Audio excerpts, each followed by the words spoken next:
Any doubts you have from first? The first session we had. PPT upload नहीं हुई शायद उसकी. आज I'll send it again. GDP I discussed certain things, changes in the methodology. We'll talk about other concepts. We'll start with first this. Last 3 years, every year there has been a question. So probability of this topic always remains high. Few things first, and I've done this 5 times at least. इसी साल में 5 अलग-अलग classes में topic हो चुका है. Yes, so 16th Finance Commission. What exactly is the role?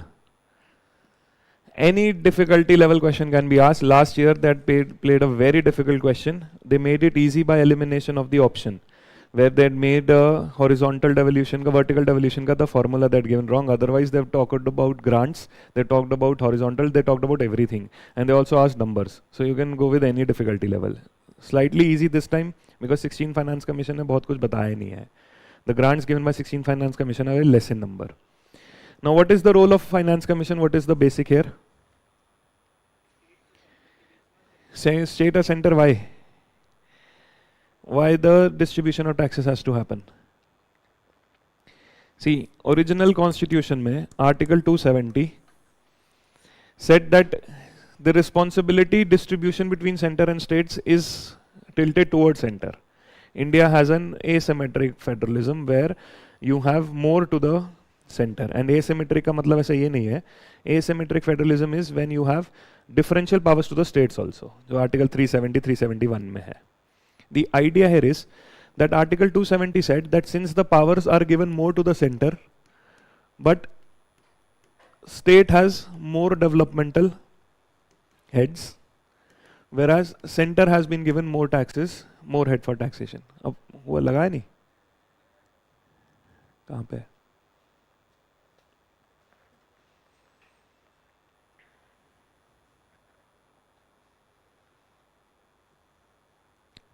हाँ ये रहा ना पीडीपी, ठीक है, दोनों लगा दिया, ठीक है, वो मैं तो बैक स्टेज से कर ही लूँगा.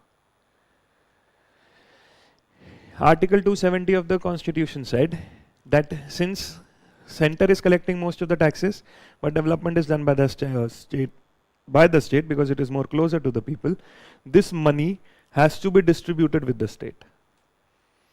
All taxes collected by the center. Now all taxes ka language has been changed later.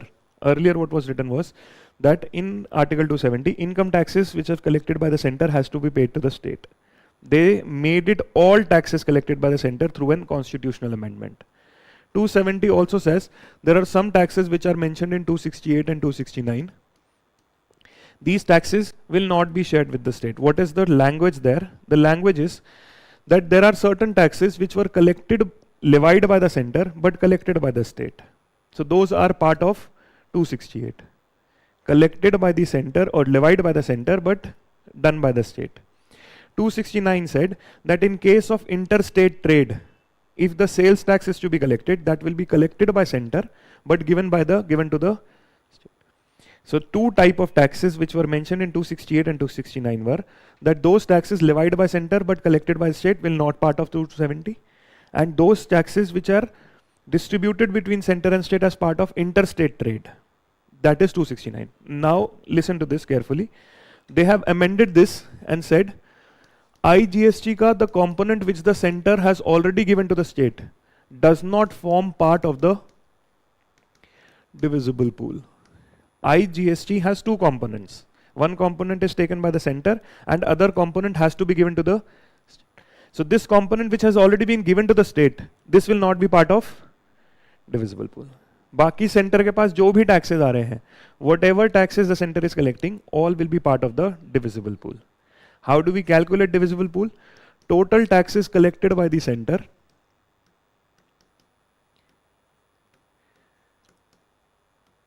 minus cost of collection of tax minus the cess and surcharge. I'll repeat this thing again. Article 270 initial constitution document had said that only some taxes of the center will be shared with the state. We made a constitutional amendment and said all taxes collected by center will be shared with the state, barring those mentioned in 268 or 269 and barring the cess and surcharge. That means total taxes which I am collecting, barring the ones mentioned in 268, 269 and barring the ones which are cess and surcharge, they will not be shared. This is why divisible pool is this. What is the amendment to 268, 269 did? They said, now we don't have interstate tax. We have replaced all the previous taxes with a GST. Now when we replaced it with GST, the IGST component which center and state have shared, this IGST component will not form part of IGST component which I have already given to the states will not be part of my, because IGST is entirely collected by center and then given to the state of destination. So this is why this language had to be changed here. 269A डाला वहाँ पे. बोला IGST का जो component वो जो center has to give to the states will not form part of the divisible pool. So now my divisible pool is coming from article. This divisible pool is also called as the net tax collected by the center.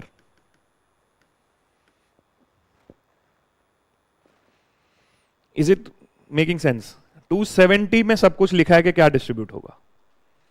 What will not be added, that is also written in 270. This is why there is a difference between net tax and total tax. Total tax में 268, 269 वाला component I have told you is IGST.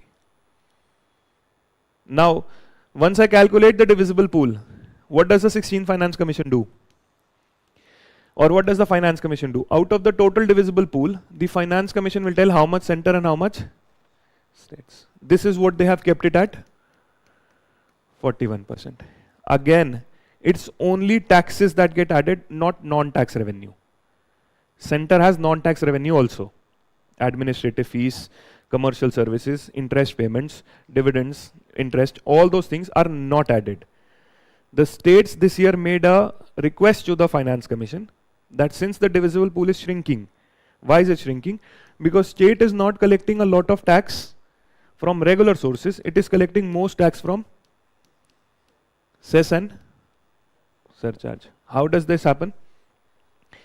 The government made a very interesting move 2 years back, 2-3 years back. The government said we are going to give a 10% relaxation on excise duty. 10% relaxation on excise duty. Remember, petrol is still outside this. Petrol is not within the GST ambit. Ethanol is. Petrol is outside GST. Ethanol is within GST. 5% GST लगता है ethanol पे. 10 rupees excise duty they reduced.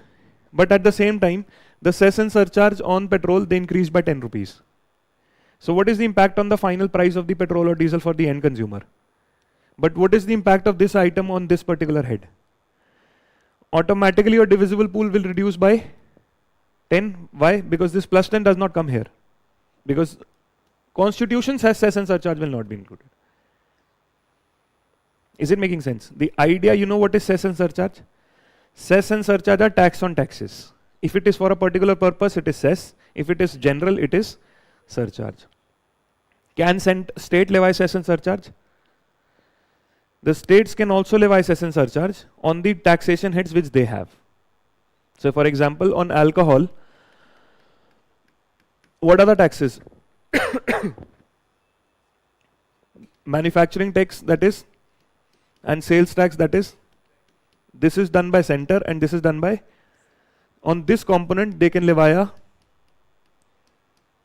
or a, this can be done by the, काफी states का, Himachal Pradesh recently added a cess. Number of states have done.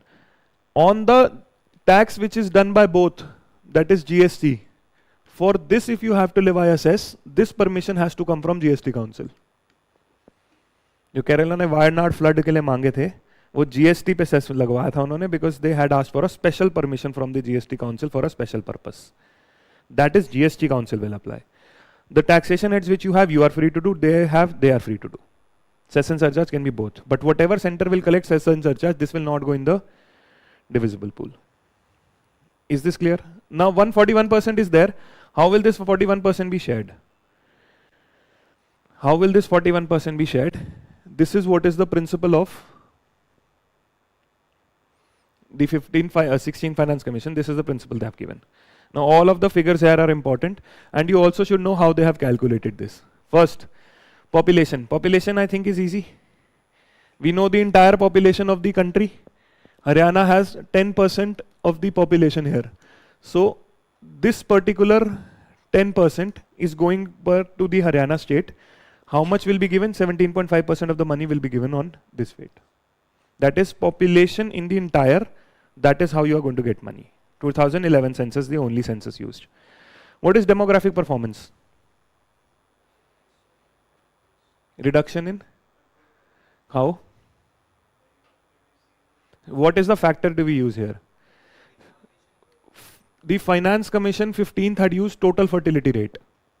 16th has not used total fertility rate. It has said it is 1 upon population growth. The states having controlled population growth are going to get more.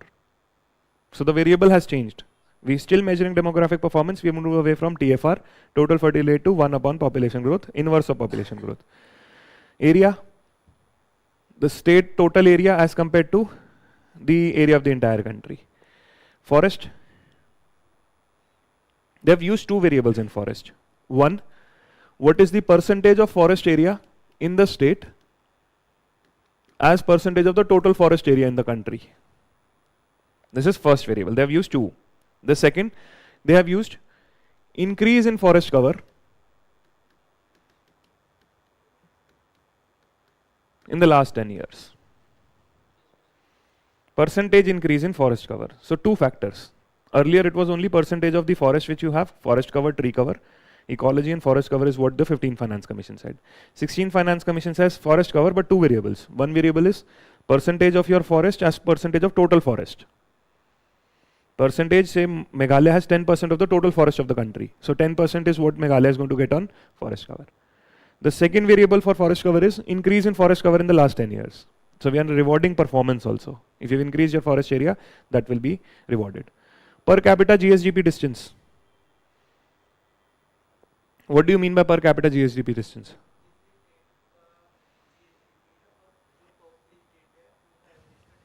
Why? The idea here is the formula for horizontal devolution are based on certain principles. What are those principles? They will be based on need of the state. How do I need? Need of the state. It will be based on principle of equity. What is the meaning of equity? That poorer states should get more. State at equal development should get equal. Horizontal equity, like to be treated like. Vertical equity, alike to be treated alike. That means if a state is poor, it needs more money. It needs more support. Because if you read about taxation, taxation always has a redistribution impact. That I have to take from the rich and give it to the poor. But at the same time, I also have to reward their fiscal performance. Because if you give too much to equity, not to performance, then what's the benefit of the rich state? Need was population area, equity is per capita GSDP distance. How exactly 15th Finance Commission did? 15th Finance Commission ranked the states from 1 to 29. From the third state, it started calculating the difference and said the difference is what is, the higher the difference, the more the money. So they ranked all the states from 1 to 29, and the third state was chosen as the benchmark. From the third state, they started calculating the difference. They have changed the per capita GSDP distance. What they have said is, the three largest states, they've used the time period 2018 to 22, and they have not included the pandemic year. They have not included. 5 years mein, they have calculated the total GSDP, that is the total per capita income of entire country. They selected three largest states. What could be the three largest states in India in terms of GDP per capita? There are three states. One is Telangana, the other is Karnataka, and the third is Haryana. All the three have a picture to tell. Telangana, Karnataka, Haryana. What is common to all three? Which gives them the highest income? तीनों के पास service industry है और तीनों के पास 3 cities हैं जिससे पूरी GDP आ जाती है. Telangana has Hyderabad, Karnataka has Bangalore, Haryana has Gurugram. These are the 3 states. I will add the 3, and from this 3 average, I will check where is the distance of other states. The higher the distance, the higher the money. So I've selected 3 states, 3 large states, and from that I've calculated state distance. This is per capita GSDP for equity. For performance, I have 2 variables. One, if you have controlled your population well, demographic performance. Earlier was TFR based demographic performance. Second, performance is contribution to. This was not present before. Earlier what was mentioned was tax and fiscal effort. Anyone improving their tax and fiscal discipline, they are going to get more money. They've removed the tax and fiscal effort, then they included contribution to GDP. Every state's contribution to GDP, 10% of the money will be given on that basis. So all indicators and what is their meaning should be known how they calculate.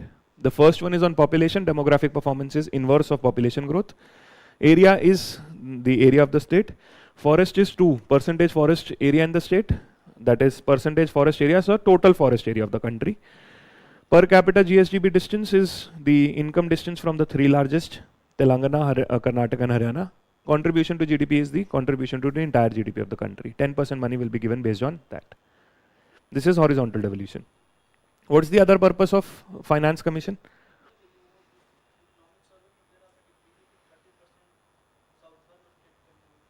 So, उसमें गलत क्या है? You tell me what exactly is the growth profile of this country?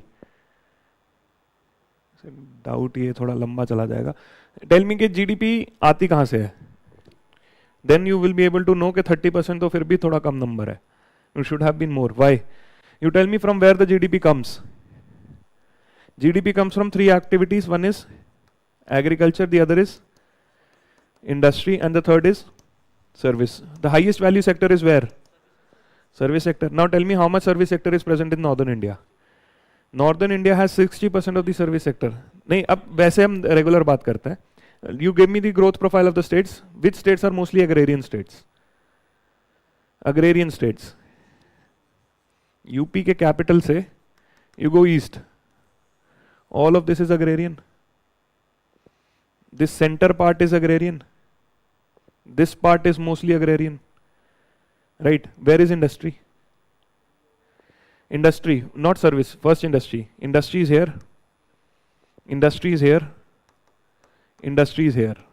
Highest industrialized 3 states. Gujarat, Maharashtra and Tamil Nadu. Right? Somewhat industry, you can say. Hilly states के वजह से problem है, industry, agriculture दोनों ही problem होगा because the terrain itself is not suitable. Tourism is the major activity. कुछ industrial centers बना है, for example Baddi. Himachal में pharma center है थोड़ा. Pharmaceutical industry to some extent here. Otherwise, it's all tourism. They don't have significant industry. This is agrarian. This is manufacturing. Where is the service sector? Service sector is Karnataka. Service sector is Telangana. To some level, Kerala. वैसे Kerala is not. Kerala does not have industry or services. Very less in Kochi. Kochi. Coming to that. Only one district here, that is Gurugram. And another one, that is.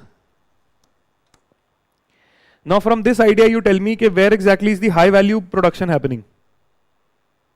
Now you understand कि कैसे इन्हीं states के पास सब कुछ है. So automatically, don't you think these states are going to give you the maximum GDP? Southern states, in fact, Tamil Nadu is the most industrialized state. Maximum factories. Maximum factories, Karnataka, Telangana. They have both manufacturing and also they have service sector. Andhra Pradesh also to some extent. Andhra Pradesh ka the key growth area is high value agriculture. Andhra Pradesh is the hub for marine aquaculture. वो तो जाएगा नहीं जाएगा वो अलग है, but what they are producing, they have significantly, इसका in fact benefit Odisha को भी मिल रहा है. Shrimp revolution, prawn revolution. Now if you see this level of activity which is happening here, you compare it with the northern states. So automatically इससे एक और pattern समझ आता है. Where do the people migrate? Do people from Tamil Nadu come to people in UP or people from UP go to Tamil Nadu? अब समझ आ रहा है क्यों है ऐसा migration pattern? Because migration either force or by choice, you are only looking for better what the southern states are complaining, okay, under income distance you give more money to the northern states. That's not a problem. So what they have said is, under equity principle, more money goes to the northern states, but under the performance principle, more money, say less money comes to us. The complaint was not that money is going more there. Complaint is, if I'm giving year on year more money on equity, what exactly is the result of that money? I don't have a problem, because if you see this particular difference between equity and performance based indicators, equity indicator is giving you 42.5. 15 finance commission 45 diya tha. They've reduced it still. That means 42% of the money is going on income distance, and demographic performance 10 and contribution to 10. And demographic performance is for all population. It's not that southern states have controlled better, they have, but anyone can control. So now 10% compared to 42.5%. So automatically more money is going on what head? Equity. They're saying that if you're giving more money to them, at least check what the end result of that money is. Every 5 years maximum money goes to the poor states, but what are they doing with the money? Can we give them money every time? Tab wo problem aate hai ki southern states are not being given fair treatment by the finance commission. They have given fair treatment from the previous effort that they removed tax and fiscal efforts and gave it to GDP. So automatically, if my GDP is contributing more to India's GDP, 10% of the money will come to me. So thoda bahut solve kiya hai, but you see the difference of money distribution. The imbalance still lies. Imbalance thoda hona bhi chahiye. Why? Because rich should give it to the poor. Redistribution. But they are saying, if I give it to the poor, is the poor outcome increasing on any factor? If the answer is no, till when can we keep on giving them money? You have to check the outcome of the money also. This is why the conflict remains. वो 30% number बिल्कुल सही है. See from the growth profile itself.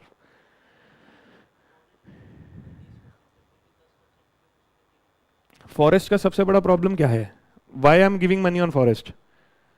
Forest forget 23%. उससे ये relation नहीं है India का forest कितना है. There is a implication of this. Why am I giving them money? Why am I giving them money? Why is center giving money to the states? Center is giving money to the states so that the state can do the development which the heads are more, but the money is less. Right? This is why finance commission. Right? Now, if the state has a particular topography where they have preserved their forest. Now, is it directly in link to development? If I keep more forest, will I be able to develop? For development, I'll have to destroy forest. Then how do I make this transfer more ecologically sustainable?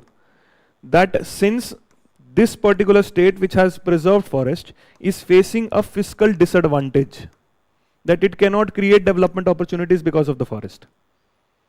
I can't punish them for having forest. They have a disadvantage that because of the forest they can't develop. This is a fiscal disadvantage. I will not be able to generate any public good, that is investment, and I will also not have revenue. Why? Because most of it is forested area. Should I give them benefit for preserving forest or should I punish them? So to cover for this advantage, I am giving them money for forest cover maintenance. It's not actually maintenance, it's actually preservation. क्या forest अब if I don't give money for forest वो तो सारे forest काट देंगे ना क्योंकि development GSDP पे मिल रहा है पैसा. They will definitely do it, but if I give them this, 13 Finance Commission was the first one which came up with this idea that there is a fiscal disadvantage because of ecological preservation. That fiscal disadvantage should be incentivized. Give them money to cover that cost. How do you give that money? They introduced the forest and ecology cover. 14th carried forward, 15th did it, and 15th this also. I think 14th did it for the first time. 14th, 15th, and 16th.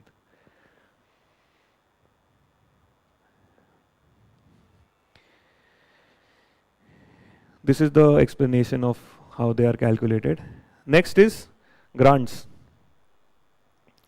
Article, the first thing says horizontal devolution, the second says vertical devolution. The third thing here, what is important is,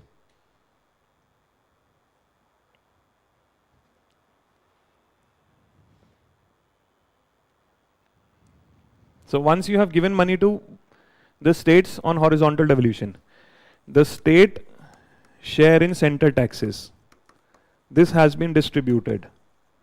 This is vertical and horizontal devolution. That means after this, center has its own money, state has its own money, right? The constitution said, even after this distribution, even after this devolution, there could be some states who are still in need of money. The constitution says this. So Article 275 said that Parliament should make a law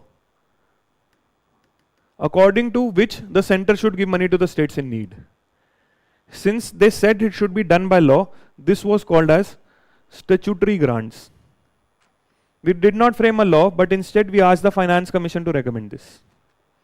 So right from the beginning, in the Finance Commission Act itself, we said grants in aid from center to state as per Article 275 will be given by Finance Commission.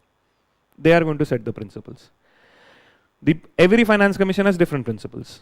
Revenue deficit, performance based, special status, number of different things. This 16th Finance Commission said only two types of grants. One will be for local self-government and the other will be for disaster management. Local self-government, they have added two components. Local self-government, they have said, it will be given one as a basic grant and the other that will be a performance grant. Performance grant will be one performance of the local body and the other will be performance of the state. One will be a basic grant and other will be a performance grant. Basic grant will be tied, that is for, have to be used for sanitation and water. There will be one component which will be untied, where you have freedom to sell, freedom to do whatever you want to do with the money. Tied means it will only go to sanitation and water management and sanitation. Performance based, one for local body and other for state. What is the performance criteria? For local body, performance criteria is how much they can raise from their own source of revenue. What is the meaning of own source of revenue? What are the functions of local self-government? What are the functions of local self-government? Who gives them the role and functions? It's the state which transfers it to the local self-government, the functions. Now these functions which they have transferred, they also have given them heads for taxes. From these sources, how much revenue can you generate? This is your performance indicator. Every year we are looking for increase of 1.5%. From a municipal tax, I generated 1,000 rupees. Next time, you have to generate 1,015 rupees. Next time, 1.5% over. The moment you keep on achieving this target, you will get performance-based grants. This is for local body. For state, how much money does state give to its local self-bodies? This is my performance indicator. Based on your performance and their performance, there will be a grant. So one is a basic grant, the other is a performance. Performance is for both local body and state.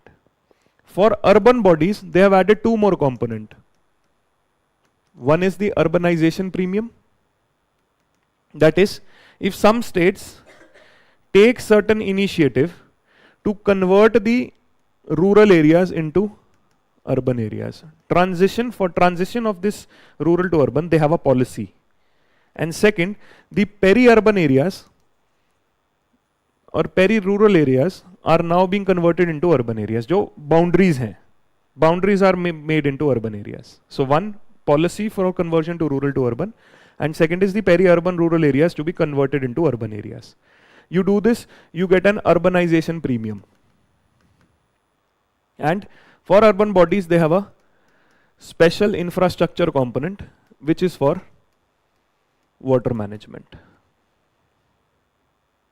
I'll show you the entire, I've just explained it here. This is what is the categorization. Basic grant, I told you, is tied, water and sanitation, and then there is untied. Performance grant, I told you, one performance is for the local self body and the other is for state. They have own source of revenue should increase for them. their resources given to local self-government, this should increase. These are the two parameters. Basic grant, performance grant, the same idea. They also have for local self-government and also for state. Special infrastructure for water, urbanization premium for having policy. UPSC last year talked about the number on grants. They said education has been given this much money, health has been given this much money. So when they can go in depth talking about money for different sectors, they can definitely ask you this, because this time there have been grants only for two purposes. One is for local self-government and the other is for, these are the only two grants they have given, local governments and disaster management.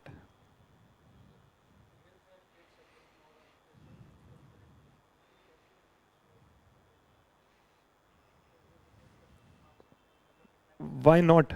What exactly did I tell you the reason for giving this grant? Parliament by law can give statutory grants to those particular states which are in need. Why they are in need? On what things they have a problem? They are in need, maybe I think they have a revenue deficit. They have been because there are some sectors which need development. For certain things I need them to do the reform. If they do the reform, they will give me performance. Finance Commission understands this need and based on need draws the principles. So 14th Finance Commission said sector wise पैसे नहीं देने चाहिए, no sector specific grant. UPSC asked a statement next year. 14th Finance Commission did sector specific grants, the statement was wrong. 15th Finance Commission said no, we think sectors should be given money. They'd given the money. And 16th Finance Commission said no need, only these two are required. So every Finance Commission will decide the principles for distribution of grants. If I think, I'll tell you this, there is another way of dealing this also. After Finance Commission, I'll tell you that. Is this clear? Finance Commission, the three things they have done. 16 Finance Commission, this is what you need to know. Now come to what you said. Center has given money to the states. First, vertical and horizontal devolution. Second, grants in aid, which are Article 275 grants. Such statutory grants, principles Finance Commission बताएगा. Now, can the states on their own head, the state list subject, can they have a problem? That for example, health, I'm not able to invest in health infrastructure or I'm not able to provide healthcare to my people because I don't have the requisite money. I'm spending it on administration and welfare, I can't spend on health. Is it possible? Similarly, for education, even if it is concurrent, is it possible that states you need a uniform plan for education development? Even not uniform, sorry, पैसे नहीं है. So automatically, if money is absent or even policy is problematic. So health and education, person born in one state could be very different from person born in another state. Country same है आपकी, उनकी दोनों की life बहुत बदल जाएगी. If this will happen, do you think center should take a step to make it uniform? I think that Bihar does not have a lot of healthcare facility. So there is a high chance there will be IMR, MMR will be high. Kerala has better facilities, Tamil Nadu has better facility, IMR, MMR will be low. So don't you think I can make a program so that IMR, MMR becomes uniform across? Even after giving this money, they are still in need. For example, 16 Finance Commission ने health sector wise पैसे नहीं दिए. Can the health education problem still remain? In order to tackle these problems, problem तो है ही ना, हर state का अलग-अलग development है. In order to tackle the problem, the state list subject, center draws centrally sponsored schemes,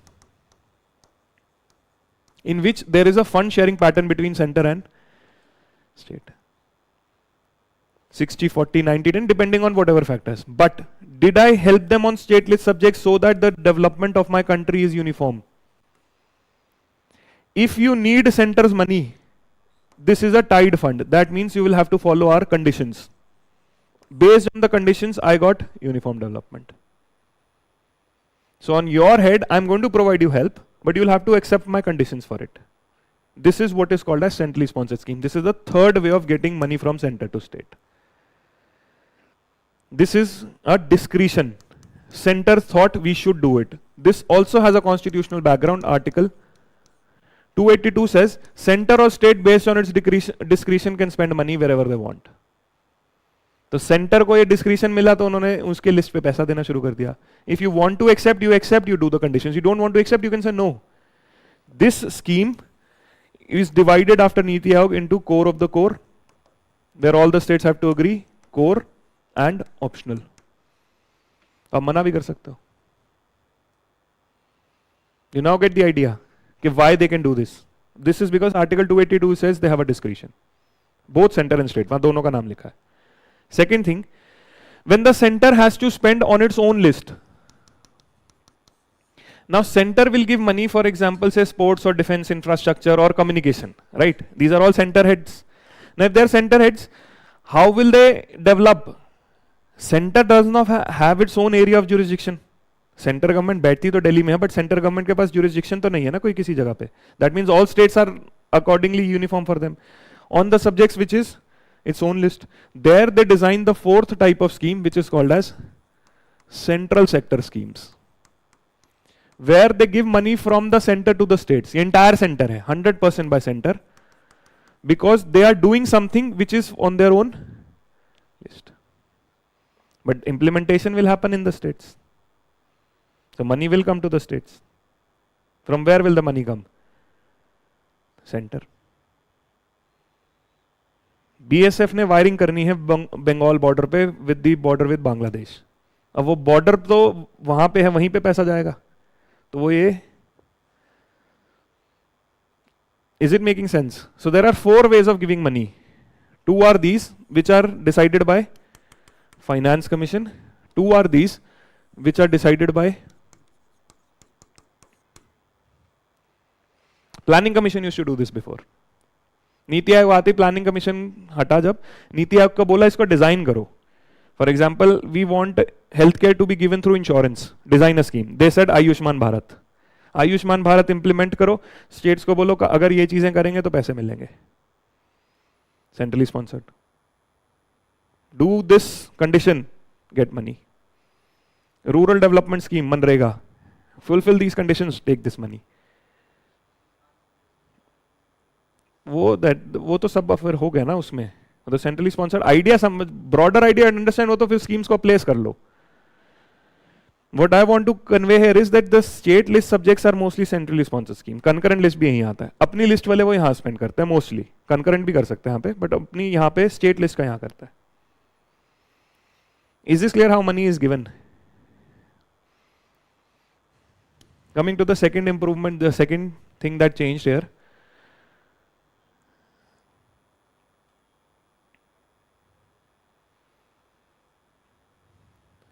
This is what you need to know. There have been roughly 2 to 3 questions in the previous years which have been on the change in GST. These items are under GST or not? Newspaper articles under GST, packed food under GST, all of this. There have been 2 questions. So this year, since there was changes in GST, there was a complete table given by the economic survey to highlight those changes. That for agriculture related items, for agriculture goods from 12% to 5%, on key fertilizer inputs from 18% to 5%. Some areas what has happened is the inverted duty structure. First you need to know all these changes. GST on motorcycles reduced to 18% from 28%, uniform 18% for all auto parts, motorcycle cars, ACs, TVs, textile labor intensive goods, everyday essentials and food. Everyday essentials and food पे question आया था in 2018. So changes, you should know broadly what has happened. This is something which is important. Now, one thing which term was important made here, this was important, insurance policies were made 0. वो special items पे. Tobacco पे तो सारा कुछ है. Tobacco is with GST, tobacco is with excise duty and also. Earlier पहले क्या होता था?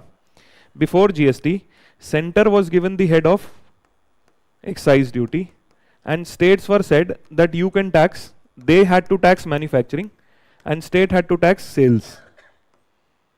State used to levy a sales tax, which was levied in form of value addition, which they called as VAT. Excise duty was also value addition. They called it as Sen VAT, Mod VAT and Sen VAT. First it was Mod VAT, then it was Sen VAT. Other items given to the center was, say for example, imports, taxes on imports, that is custom duty. This is still outside GST. Custom duty is not part of GST. These two they said should be common, and they called this as supply, and on supply they said the tax levied would be GST. These two were combined together, heads, constitutional amendment and everything. Tobacco is an item which has excise duty, which has VAT, which also has GST. Because some goods we want to discourage its consumption by taxing it. This is what the taxation on this is. In fact, better taxation on GST on tobacco, and this was every year covered in newspaper, that there are two types of tax. One is ad valorem and the other is specific tax. What's the difference? GST is ad valorem or specific? Ad valorem. That means GST is levied on value. What is the meaning of specific tax? That I am going to tax based on specific characteristic of the good. Certain characteristics say number of the good. If you are producing 10, tax is 5,000 rupees. If you are producing 15, tax is 8,000 rupees. So number ke upar tax hai. I can tax it on weight. Till 100 kgs the tax is X amount. More than 100 kgs the tax is Y amount. That means flat tax rate हम बोल रहे हैं, percentage नहीं है. This is percentage of value is ad valorem. This is not a percentage. It's on the number. Now tobacco, cigarette should be ad valorem or specific. Since ad valorem, the cost of cigarette is so low that percentage value, no matter how much you do, the tax will not come out to be high. Discourage नहीं होगा. Why? Because you have levied excise, sales, GST, percentage पे तो लगाओगे सब. 18%, 10%, 14%. That will, if the cost of the good is only 10 rupees, so how much will be 10%, 14%, even 40%? 4 रुपए और 14 रुपए की cigarette हो जाएगी, 16 की हो जाएगी. Still discourage is not happening. They say put a एक सिगरेट पे 20 रुपए टैक्स, 2 लोगे तो 40 रुपए टैक्स, 3 लोगे तो 50 rupees tax. Flat tax on a particular characteristic, number, weight, anything you can do. This is going to be more prohibitory in nature. Ad valorem will never be prohibitory because the value is very low. Idea was tobacco is all three. इसके ऊपर they had also levied a compensation cess. Certain luxury and sin goods have compensation cess. What is the idea of compensation cess? GST had promised 5 years a revenue growth of 14% from 2017 to 22. On the base of 2016, every year you're going to get 14% revenue growth. If you don't get it, center is going to pay GST compensation to the states.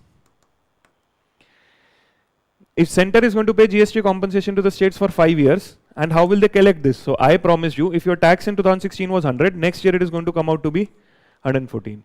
If it comes out to be 105, this remainder 9 rupees center is going to give to the states. This 9 rupees is called as GST compensation. How will I do that? On certain goods, I will levy a GST compensation cess. Luxury sin goods पे कुछ goods पे हम cess collect करेंगे और उससे compensation pay करेंगे. Promise is 14%. What happened is in the year 2021 there was a pandemic. Now pandemic में what will happen? The cess demand will be high, compensation demand will be high, but the cess collection is low. I need more compensation. Why? Because the tax revenue fell. You had promised. That fell. So now you'll have to pay more cess. But how will they collect it? That is not happening. So the center took a loan from the market, and from the loan the center paid compensation to the states. But this promise was valid for how much? Post 22 I don't have to pay any compensation to you. But post 22 I still have to pay this loan. So the cess was continued from 22 to 27 in order to pay the loan which the center has taken to pay the previous compensation. So no longer compensation is given, but compensation cess still is collected. Why? Because the loan which I had to take during pandemic in order to give to those states the compensation, I need money for that. I will take 5 more years the cess to cover this. This is what is why tobacco still gets that cess. Is end होना चाहिए था 5 year में, because cess is always target driven. That the cess will only be used for the purpose for which it was collected.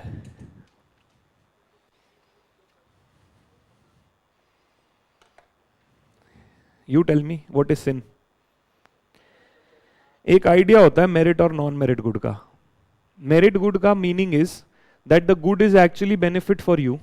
That means the good is beneficial for the individual, beneficial for the society, but people don't understand its benefit, and this is why the demand for the good is low.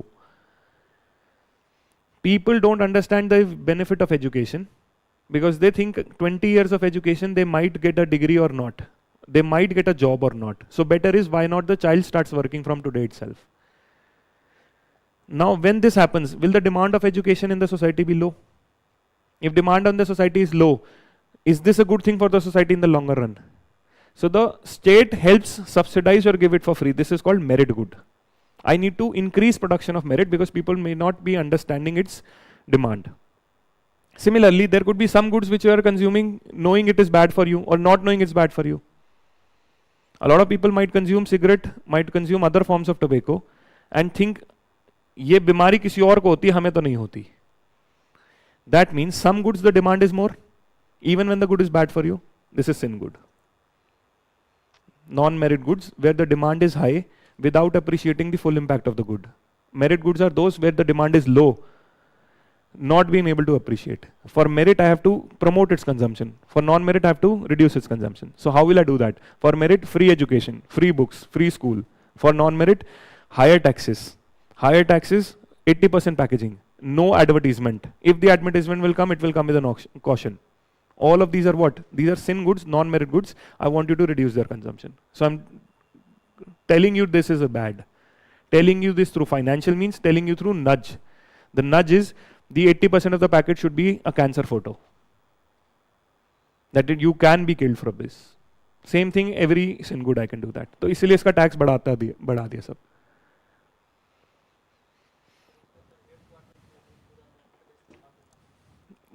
Excise production, अच्छा उससे आंध्र प्रदेश, उससे क्या मतलब?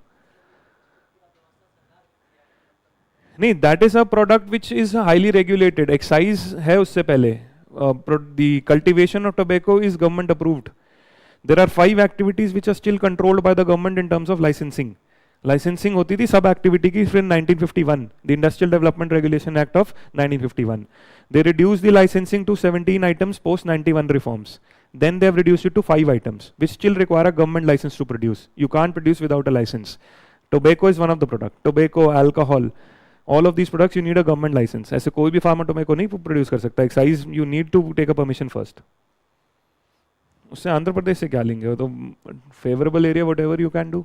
Andhra Pradesh in fact ITC का सबसे ज़्यादा production है वहाँ पे. 80% of the cigarette market is ITC. ITC ने ही license करवा के cultivation भी कराई हुई है. ये सारी market ही उन्हीं की है. Most of it comes from Andhra Pradesh.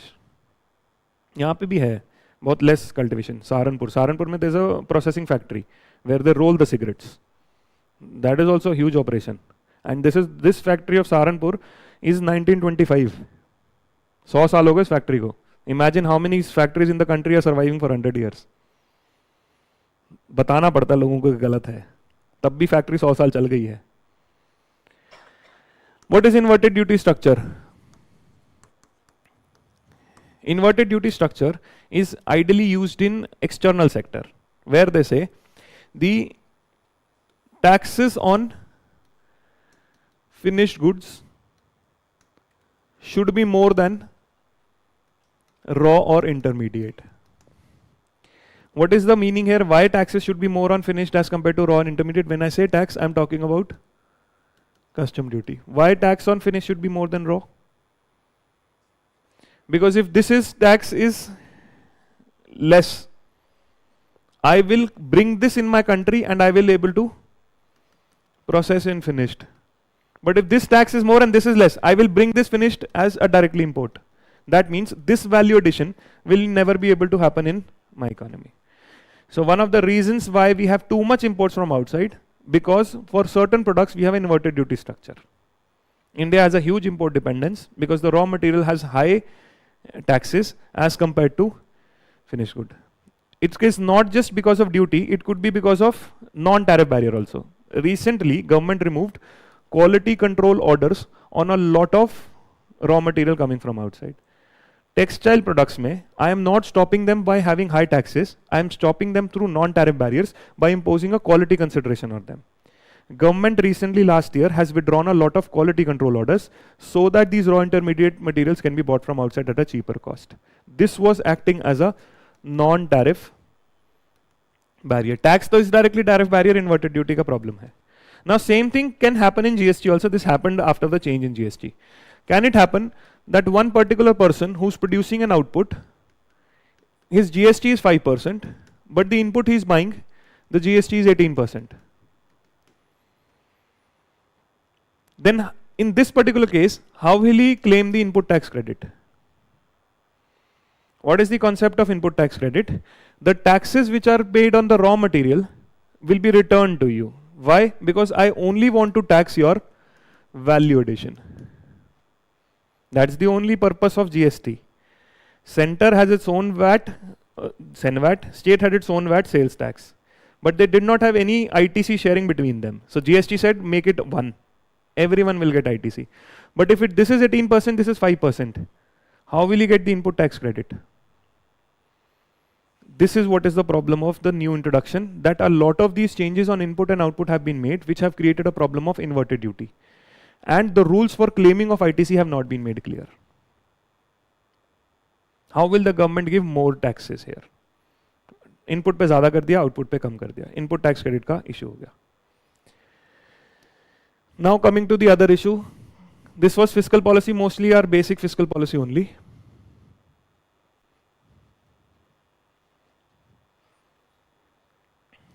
Next is the form of money, two forms which have come in news in the last 2-3 years. CBDC has already been asked, stable coin has not been asked. First, what are the functions of money? What are the functions of money?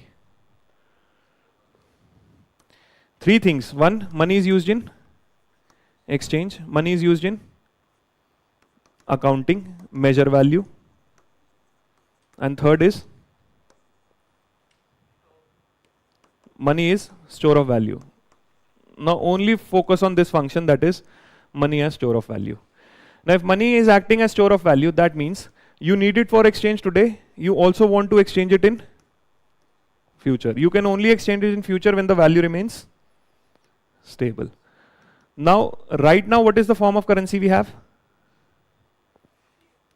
We have paper currency. Now, why do people accept paper currency? Will the value of paper currency remain constant in future? Will the value of paper currency remain constant in future? This can change. Why? First, why are people accepting paper in exchanges? Is paper backed by an asset? Is the paper currency backed by an asset? There is only a minimum reserve. What is the meaning of minimum reserve? Earlier, when you shifted from metal money to paper money, why will people trust paper? Because we said the paper will be backed by 100% gold. This was called as full reserve. Then you said 100% gold is a limit. My people are increasing, need for money is increasing, but my gold cannot increase. So what I did was, I said proportional reserve. That means your money is backed by only 10%, 20%, 50%. This 50% is also a limitation on how much paper I can, because demand for money is more, population is increasing. Then I said it is minimum reserve. What is the idea of minimum reserve? I will only have minimum, rest you do. How can you do that? They said the trust is coming from law of the government. This is what is fiat of the government. They made the particular form of currency as legal tender. That means the asset backing was not present. Why did you trust? You trusted because of the government. Government wanted to create more trust, and government said we will not issue this currency. This currency will be issued by independence of the central bank. We give control of the currency to the central bank. So central bank was created for 2 major functions, currency and banking. Regulation of banking and regulation of currency. This is why RBI has only two major branches, departments, issue department, issue of currency, and second is the banking department. दोनों अलग हैं because the function is different. Minimum is 200 crores in India, 115 crore in the form of gold, rest in the form of foreign currency or even securities. This is what the asset backing you have. That means you are totally trusting on the RBI to maintain its value over a period of time, because paper is not backed by an asset and paper does not have intrinsic value. Paper is not backed by an asset and paper has no intrinsic value. So why are you trusting? Because you trust the government has made it a legal tender, you are forced to accept it. Meaning of legal tender is you cannot refuse this form of payment in exchanges or in repayment of debt. This cannot be refused. Second, you have confidence in RBI that RBI is going to maintain its value. That means RBI is going to maintain its value of stability. But this is something which has not happened. Why? Because almost all economies have witnessed significant amount of. That means the value of this paper has been consistently. One of the reasons for inflation is money supply being high. Proponents of cryptocurrency, especially Bitcoin, say when these two bodies have control over money supply, central bank controlling or central government controlling the RBI, when they can increase the money supply, the value of the paper goes down, the value of the store of value, it's not stable. Why are you still trusting it? You should trust some other form which gives you this. This was the major attack of Bitcoin on fiat currency. That if they can't maintain value, in fact they said their incentive is not to maintain value, their incentive is to destroy value. Why? Because government in any economy is a large debtor. If the money supply in the economy increases, the inflation is going to erode away the value of debt. That means due to inflation, the value of the debt keeps on consistently going down. So the government has an incentive to force the RBI to do this. This particular activity of the government, where it tries to inflate away its debt, is what is called as financial repression. Government trying to reduce its value of debt through inflation is what is financial repression. Simple सी बात ये है. Government is a debtor, someone is a creditor. Who is the creditor? Who's the creditor? Who is giving money to the government? It's mostly the households, indirectly or directly, indirectly through banks, directly by buying the security directly. Both ways. Financial repression means when I reduce the debt, am I transferring the value from the creditor to the debtor? गरीब तो ये हो रहे हैं, उनका फायदा हो रहा है. This transfer of value from the creditor to the debtor by the government is called as financial repression.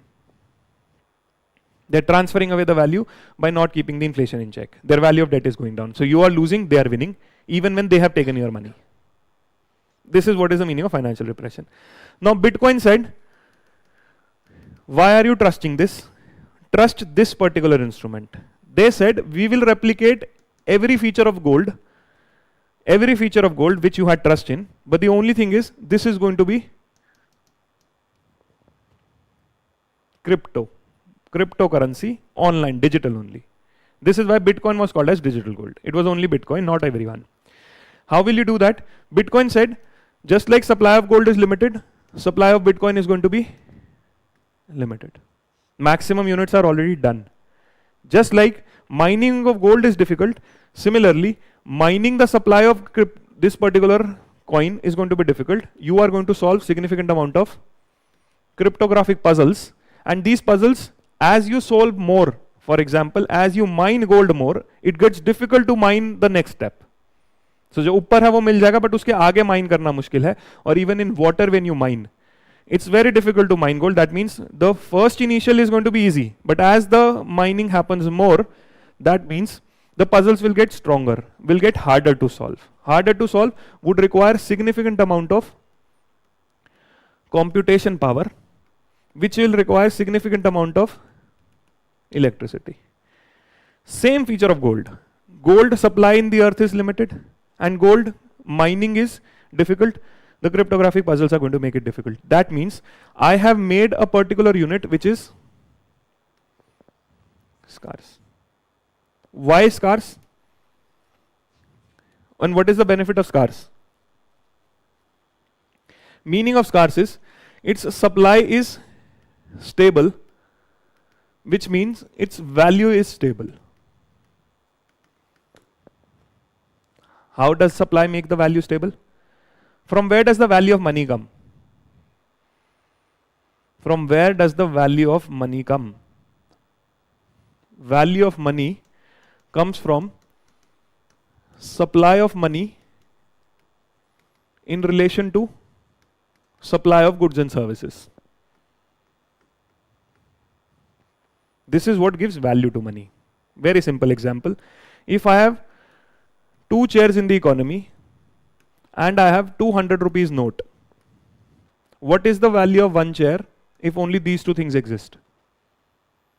100 rupees. What if there are still 2 chairs, but now I have 400 rupees note?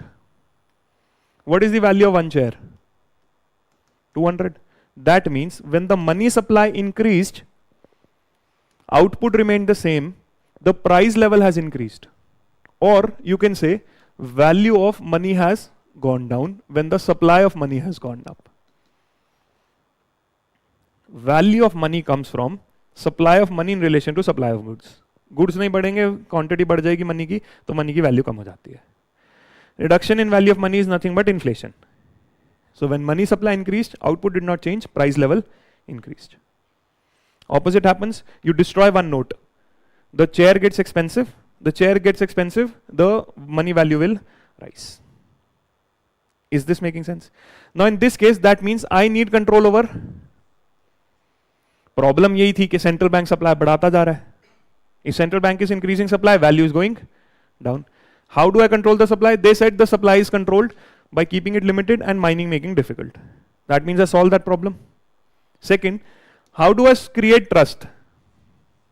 First is I replicated gold in terms of scarcity. Value एकदम change नहीं होगी जैसे government ने आपके साथ धोखा किया. They have reduced the value of the currency to get more benefits. We will not let that happen. We are making it giving the features of gold. Supply is limited and the supply is difficult to give. That is, mining is difficult. How do you keep account? They said accounting will be done through a technology of. That means there is no central body which can alter anything. That means it is being done through a decentralized network. So you got all the features of money. The problem that happened was people were still not ready to. All money works on trust. They were not ready to trust. This is why Bitcoin also had changes in value. Because this was mostly used not for exchange. This started getting used for speculation. You use the 100 rupee note in your economy to buy something or to give it for debt. You don't use the 100 rupees note to check its value, whether it will go to 90 tomorrow, it will go to 110 tomorrow. You don't speculate in it. You do. You can definitely do speculation, but the speculation is controlled, is limited. Mostly it is done for Bitcoin में exchange नहीं हुआ, Bitcoin में ज़्यादा. And when there's more speculation, what will happen to value? It will change. Too much erratic, again trust gone, again not happening. So वो circle में फंस गया speculation के. But otherwise it has features of currency. If most people trust, don't speculate, but use it for exchange, it can act as exchange. Now considering that print money or paper currency got a significant threat from crypto. Why? Because this will shake up the whole system. Government will lose complete control, or the RBI will lose complete control over money if people start moving towards crypto. To give some features of crypto, they introduced central bank digital currency, which has all the features of this. The only feature of crypto that is available is that it is digital.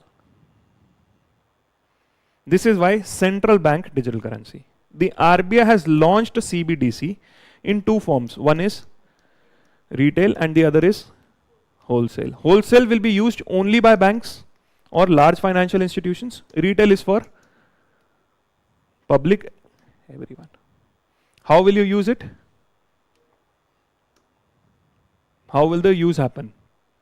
I hope the meaning of the currencies is clear. I'll come back to this because we have to talk about another feature here, that is stable coin.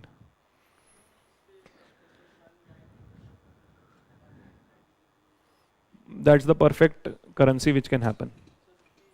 वो मानना पड़ेगा सबको.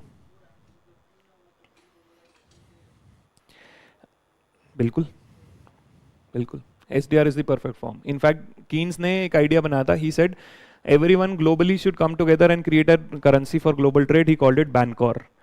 Bancor का जो like to like है वो SDR है. But who controls IMF? Western country कौन सी? The US 16% voting share है IMF का. So that means virtually veto power है. So will US popularize SDR and reduce the dollar? Stable coin बनाया dollar को आगे स्पेंड करने के लिए. I'll come to that also. First, it is stored in mobile wallets. Everyone can download this app from your Play Store. In that app, you can load money from the bank. It can work both online and offline also. It is stored in mobile wallets provided by banks, used for person to person or person to merchant also. Works via QR codes 24/7, no minimum balance, no transaction fees. Legal tender, just like normal currency. No interest, just like normal currency. Available in same denomination, supports fractional payments and secure, recoverable, just like digital currencies which we are expecting. Features of digital currency, some features, otherwise it's just like paper. Liability for RBI, value of paper note, everything is the same. This is retail, mobile wallets. Then there is two more features. UPSC has this feature. Can they be programmed for use? Definitely they can be programmed for use. You can limit where exactly you can use it, you can program it. Offline payments, yes, in limited connectivity areas, offline also you can do. Wholesale is for financial institutions and interbank transactions, that is large financial institutions. This is not for the public, it's not retail. These two are run on pilot basis as of now. These are not for regular use given to everyone. This is the difference between your digital rupee, UPI and cash. Problem with CBDC in India is not that Bitcoin will be a problem, it is UPI will be a problem. Because UPI और इसमें फर्क क्या है? UPI is only a payment technology which is helping you transfer money from one bank to another. This does not require a bank. CBDC wallet से wallet you can do. So this is not specifically that. But the functions are so much overlapped that why will people use CBDC when there is a payment interface is easy? Legal tender, UPI is a payment technology. Bank account, limited wallet, the digital to load the money. UPI definitely needs a bank account. Internet required, offline is possible, UPI ke liye it is required. So the basic things, the working of the facility is the same. It's just that there are two different things. CBDC is a legal tender, used through wallets. UPI is not a legal tender, it's a payment technology. This is what the idea is. Programmability, yes, limited function. Now what is a stable coin? Coming back to Bitcoin. Like Bitcoin, there were a number of cryptos which were issued in the market. Like Bitcoin, there were a number of other cryptos which were launched by a number of players. Cryptocurrencies which were trying to give you the same benefit of what Bitcoin, not similar to Bitcoin, but a particular feature there. Now what happened in this is, most of these cryptocurrency, the problem is they are used as assets for speculation, which means there is no trust, and if there is no trust, they are not being used in exchange. This is the cycle in which they are moving, right? How can I create trust of this cryptocurrency? If this cryptocurrency is backed by a particular asset, will this trust be more than not being backed by an asset? So what certain players did, they backed the cryptocurrency by regular currency. Say for example, they backed it by dollar. They backed it by other cryptocurrencies which were more stable. That means I create a particular unit and I back it by Bitcoin because I think Bitcoin is more stable. So from where is this crypto getting value? It's getting value from Bitcoin. or I back it by an algorithm which tries to strike a balance between a supply and demand so that the value remains stable. Idea तो यही था कि उसको scarce रखना कि supply एकदम change ना हो. So I draw an algorithm which keeps its supply and demand stable. These three assets which are giving some trust to the cryptocurrency, this is what is called as a stable coin. Stable coin which is backed by an asset. What could be the asset? Asset could be currency, asset could be cryptos, asset could be algorithm. Why this is in news? Because currency backed assets, or sorry, currency backed cryptos, these stable coins have been given approval by the Genius Act in US and market in cryptocurrency asset in European Union. These are the two regulations. What they have said is, the Genius Act says the stable coin should be backed by dollar 1:1 ratio. And it cannot offer an interest. Just like currencies, it cannot offer an interest, but it is going to be backed by dollar. Now, why have they approved this? Why have they approved this? What is the benefit of US in giving regulation to this? See, the idea is, if India people think that their rupee is losing value and they don't have access to dollar, they can buy the stable coin. That means I can spread a dollar and stop the de-dollarization from happening through these stable coins. And the biggest threat for other countries is, if more people start using these stable coins because it is backed by dollar, my money policy is going to lose value. My monetary system is going to lose its value. These are the two major aspects of stable coins, and the same threat has been mentioned by RBI. RBI and this economic survey. Economic survey has in detail talked about in the monetary chapter that the US Genius Act has a major threat to India, that if people start using stable coins more, my money policy will be impacted, my FDI, FPI policy will be impacted. That means people might not come as investment in the form of dollars. This is an instrument which is going to provide them an asset which they can trust. Significant market, this is what are the features. Stable coin are backed by reserves, redeemable at par, which is backed by currency. This is fiat backed stable coin. Backed by reserves means currency backed hai. Redeemable at par 1:1. Example, the USDT, that is the stable coin. You can have crypto backed stable coins and you can have algorithm. The three things which I told you. The Genius Act is actually, how do they work? First, the reserve, the asset is maintained by a central body, but the transactions are authorized through blockchains only.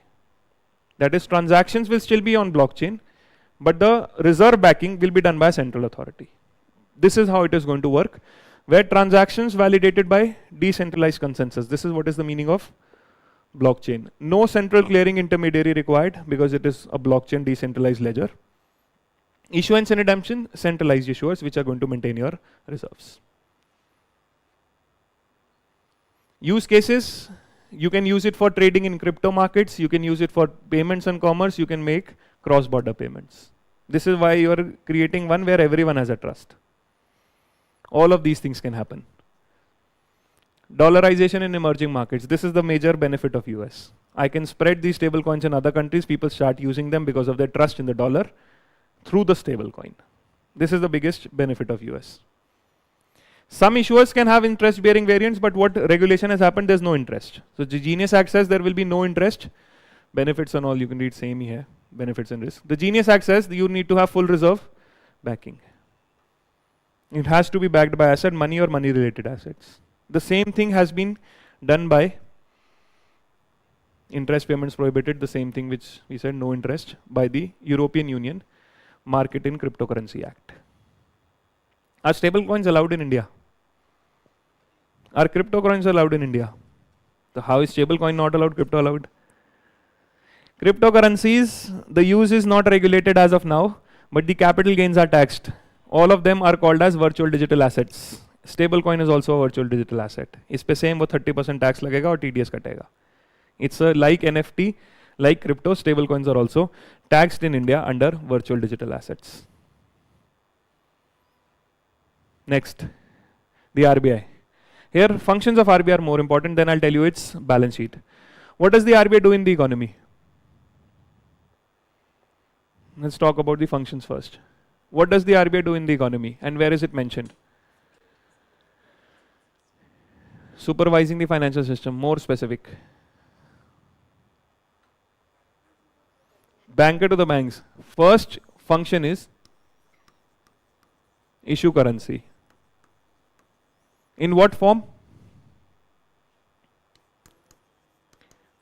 Coinage Act, still the center has coins. Paper currency is completely under RBI. Up to what denomination? Maximum denomination is 10,000, which is mentioned in the RBI Act. Beyond 10,000, if they want to make more than 10,000, they will need approval of the design, form, everything is controlled by center, government. Acts as maximum denomination, 2 से लेकर 5, 10, 10,000 तक maximum है. 10,000 के beyond you need the permission of the center who will amend the act and change it. Design, form of the note is everything done by the center. Another thing which is controlled by the center here, if they want to discontinue something as a legal tender, this is demonetization will be done by the center. That this is not a legal tender anymore. They discontinued 2 notes, 500 and 1000. They also did it for 2000, but 2000 is still a legal tender. New printing has been stopped, but 2000 is still a legal tender. Then apart from issue of currency, इसमें 2-3 चीजें I'll tell you because NBFCs का they have created a problem last year. They gave a wrong answer. I'll tell you what the problem was. What the other thing is,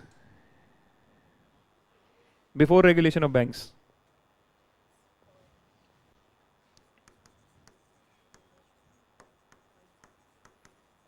they control the money supply. How do they control the money supply? Monetary policy. What is monetary policy? And is it RBI?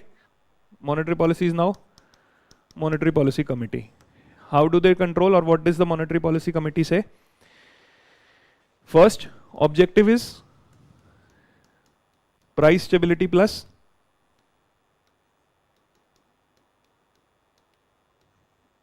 managing price stability and growth. This was categorically mentioned as the objective of monetary policy by amending the Act in 2016. That's the first thing. Second thing was, how will they do that? Flexible inflation targeting regime. They're going to target inflation. Who's going to set the target? Government in consultation with RBI for 5 years. The present target is on MPC is going to have what members? 3 RBI and 3 experts. 3 experts for a period of 4 years. No reappointment. 3 from the RBI. Deputy Governor in charge of monetary policy and officer nominated by board. They have to maintain the inflation. How will they do that? How will they do that? For this, they will have, that is, liquidity adjustment facility. What is liquidity adjustment facility? Buying from the or borrowing money from the RBI at repo rate, depositing money with the RBI at SDF rate. What is the meaning of repurchase? What is the meaning of repurchase?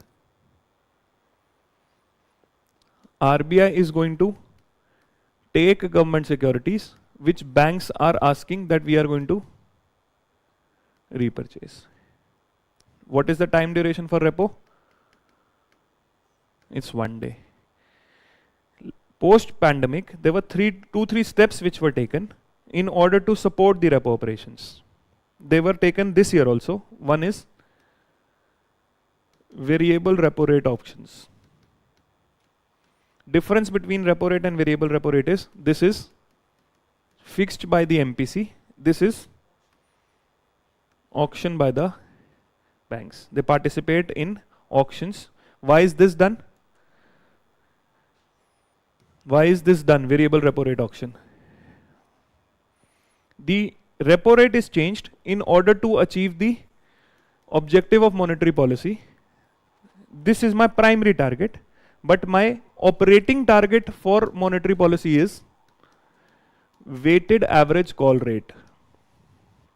Weighted average call rate is the operating target of monetary policy. That means if I change the repo rate, did the banks who were lending amongst each other, interbank market, did they change their call rate or not? Call rate is the money market instrument which is for 1 day.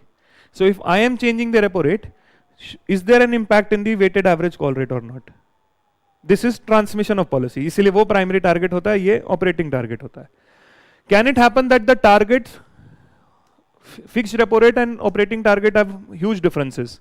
I am giving the money to the bank at 5%, but in the operating market, the weighted average call rate is at 7% or it at 8%. That means my repo rate is not in line with what is the liquidity problem in the market. This can happen. So what the RBI does, in order to provide more liquidity, they conduct variable repo rate auctions to bring it in line. क्योंकि bank फिर auction करेंगे ना 8% के हिसाब से. So that means my target is not going to come in line. This is why variable through auctions to bring the operational target in line with the fixed target. This is what is the primary relevance of giving liquidity at what rate, not at the rate which I decided, at a rate which the market wanted to decide. How do I know this? Because there was a difference between the two. क्योंकि हमने 5 पे दिया, वहां 8 पे मिल रहा है, मेरे liquidity की प्रॉब्लम है, तो इसीलिए फिर वेरिएबल रेपो रेट ऑप्शन करा लेते हैं, तो वो नैरो हो जाएगा, ऑपरेटिंग टारगेट मेरा लाइन में आ जाएगा. So they give liquidity at variable rates. That's the first auction, first thing which they do. If I have to give more liquidity, what can I do? The second step, repo rate or repo rate operations or even weighted average call rate, all of these variable repo rate auctions are what time duration? Maximum 1 day. You can extend it to 14 days, but 1 or 14, that is the two. 14 भी कम ही होता है, maximum is 1 day only. It's overnight lending rates, right? Now how can I extend it? I can give it for long time duration.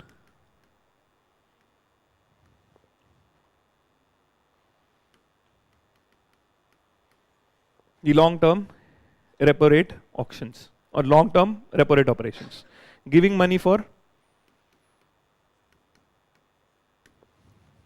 because that is overnight mismatches. I want to give liquidity for a longer term. Pandemic के बाद longer term दिया तो LTRO चलाया. What if I want to give liquidity only to some sectors? This is liquidity to bank for general purposes. What if I ask the bank that you have to give money to a particular sector only, that whatever money you take under this operation, 50% of the money has to go to this sector, 20% of the money has to go to this sector. This is called as no. Targeted long-term repo operations. So 4 windows were in the last few years. One is my normal repo rate. The other is to bring the in line with the market liquidity. It is variable repo rate operation. Third, to give long-term repo rate operations. To give it to some sectors, it is targeted long-term repo operations. Now, one feature in targeted long-term repo operations, ये feature is something which you should know. When bank will give this money to a sector, bank will make a loan. This loan will go as deposit to another bank. When this deposit will happen of this loan, this bank as a percentage of the deposit has to keep reserve. This particular deposit which came from this loan, CRR will not apply. If you got 100 rupees here, bank has to give 4% as reserve. They said CRR will not apply on this reserve which came from LTRO.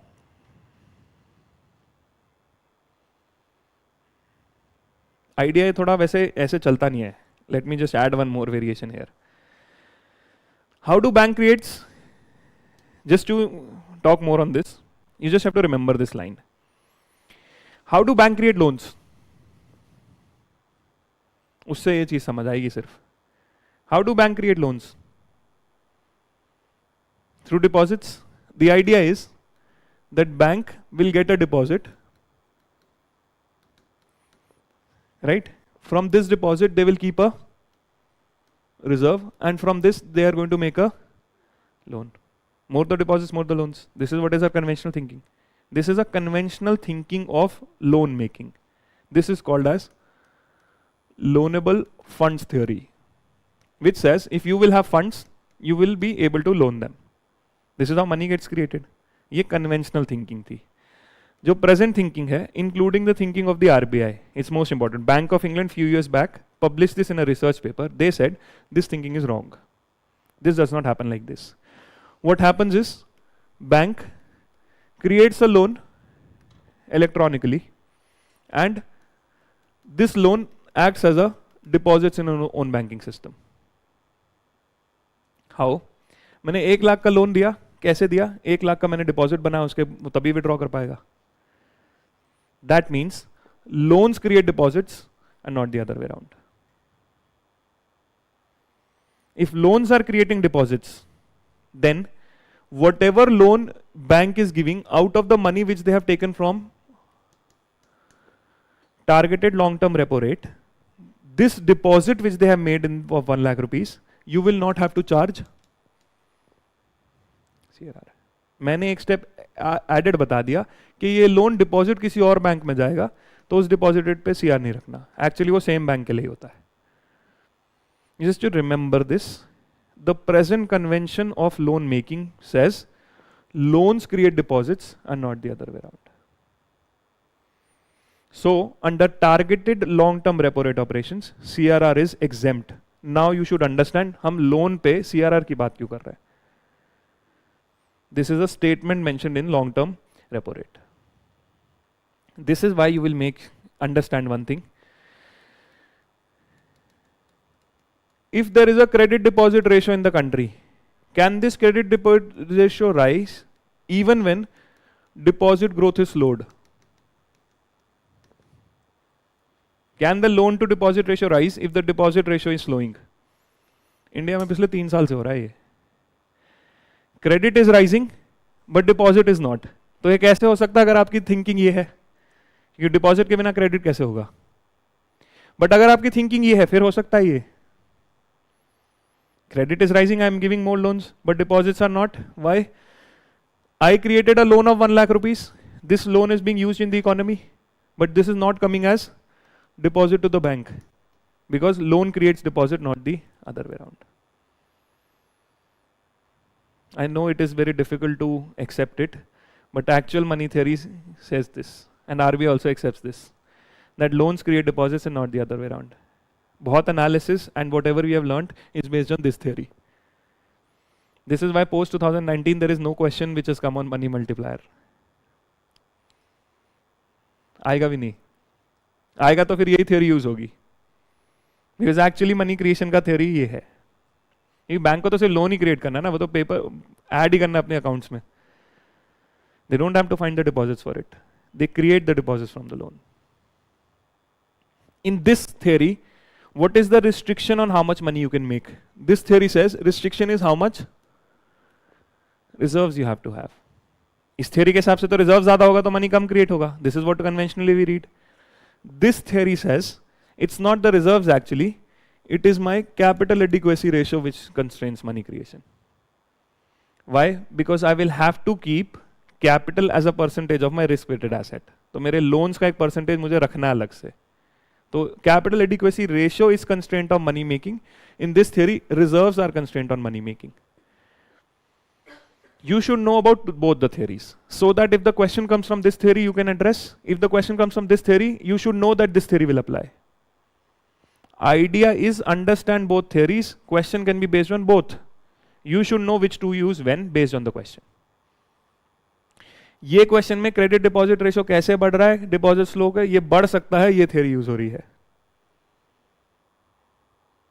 Is this making sense? There are two theories of money creation through banks. One is the loanable funds theory, which says deposit create loans. The present contemporary theory says it's the loan which creates the deposit. Constraint on more money is capital adequacy. Constraint on more money is reserves. These two things you should know. इससे question हो जाएगा if the question comes up. But we should know about this. Because RBI's explanation, in fact, NCRT ने पूरा नहीं लिखा. NCRT ने they added a table, and in that table they made this thing. Loan को उन्होंने deposit में add करा. You check the NCRT, they made that change, but they've not explained anything. They're working on this theory. Why? Do you think that if you give the deposit, only that money is given to someone else? That's not the case. Banks add an entry that 1 lakh rupees has been given to you. They don't find the money 1 lakh rupees, that 1 lakh rupees they'll have in the account and then they'll give it to you. That was the previous thinking. Now they just add it on the entry. They add 1 lakh both sides.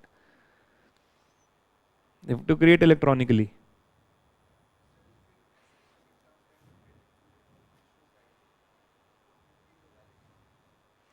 Credit to?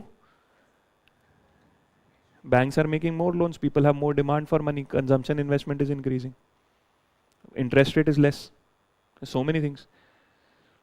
Can it happen when the deposits are slowing? I'm telling yes, that can happen when the deposits are slowing. Because your conventional thought says that deposits can bring loans. But it's not the case. Loans bring deposits, not the other way. ऐसे सोच रहे थे हाँ, but ऐसा होता नहीं है. Functioning में true. This is why our understanding improved, right? Because we thought के loan तो तभी होंगे जब deposits होंगे. But actually when the process happened, we see that bank don't have to find the deposits. They actually create the deposit when they give a loan. You just had to need that money making through bank happens through loan making, not through deposits. इसमें इतना in depth जाना नहीं है. आपको बस conventional thinking होगा क्योंकि banks अब इसी पे work करते हैं. RBI also works on this principle. Loans create deposits and not the other way around. So this phenomena that is happening is actually possible. Because conventionally we would think अगर deposits नहीं है तो credit कहाँ से बन रहा है? But that doesn't happen like that. In fact, had we had more time, I would have explained a lot in this. ये बहुत interesting चीज़ है. This, how exactly money is made. And this is most of the contemporary books, contemporary material is talking about only this theory. Contemporary books talk about this only. They don't talk about this. Now, I hope these 4 operations are clear. Right? Liquidity adjustment facility में और क्या है? इसमें एक और बड़ा पंगा है. LAF is repo and SDF. What is SDF and what is different here? This is deposit rate and there is no collateral. No government securities involved, no collateral. It's a standing deposit facility. Right? Then if the government securities run out, that means banks does not have the repo operation. Then what they do? There is marginal standing facility or bank rate. Bank rate will accept any security, right? And there is no repurchase obligation. This is why bank rate is also called as rediscounting rate. What about MSF? I hope you understand rediscounting. Rediscounting is bank has taken a security or bank has taken a trade bill.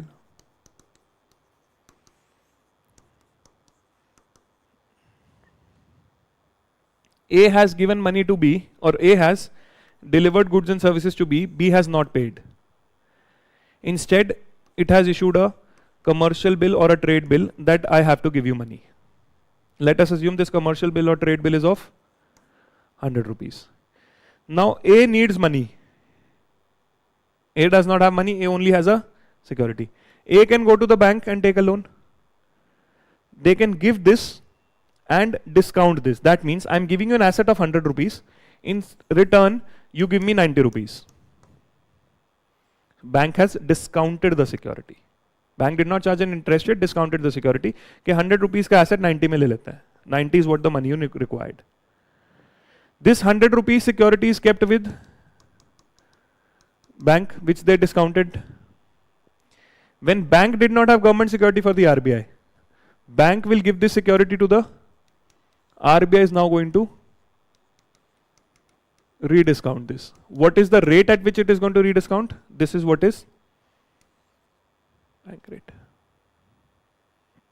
We charge 10% or whatever percent we charged. This was our policy. Every bank can decide its own interest rates. But how will I get money on this? The rediscounting rate is the bank rate. This is called as rediscounting. Similar thing is also, government has created a platform for this. This is called as factoring. Government platform is trade related e-discounting system. Trade receivable e-discounting system, not trade related, trade receivable. Trade receivable is commercial bill or a trade bill or an invoice. MSME delivered goods to a large corporate but did not receive the payment. They have an invoice. Based on this invoice, they can raise finance from bank or NBFC.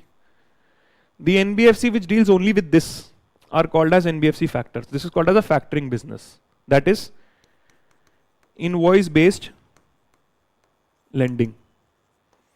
In order to do this lending easier, government created this platform.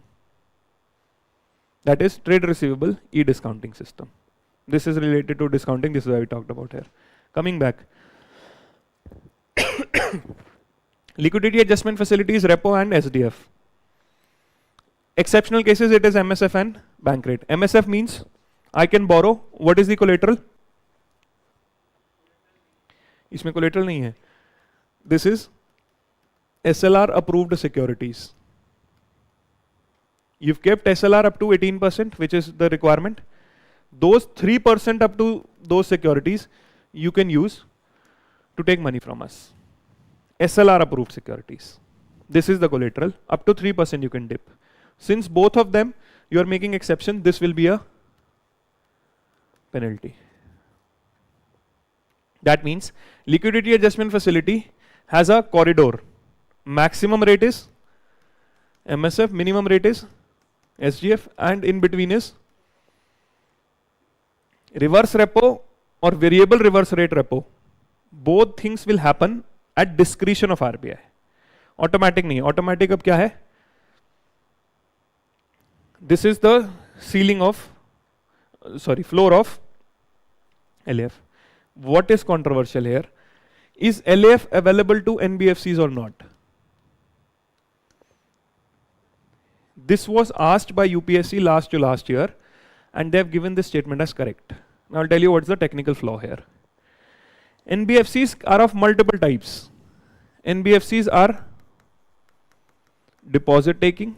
NBFCs are non-deposit taking, in which there are NBFCs non-deposit systemically important. Systemically important are those which are 500 crore or more. And the third type of non-banking financial companies are primary dealers. What these primary dealers do, in fact ऐसे एक और भी है, developmental financial institutions. What are these developmental financial institutions? Body like NABARD.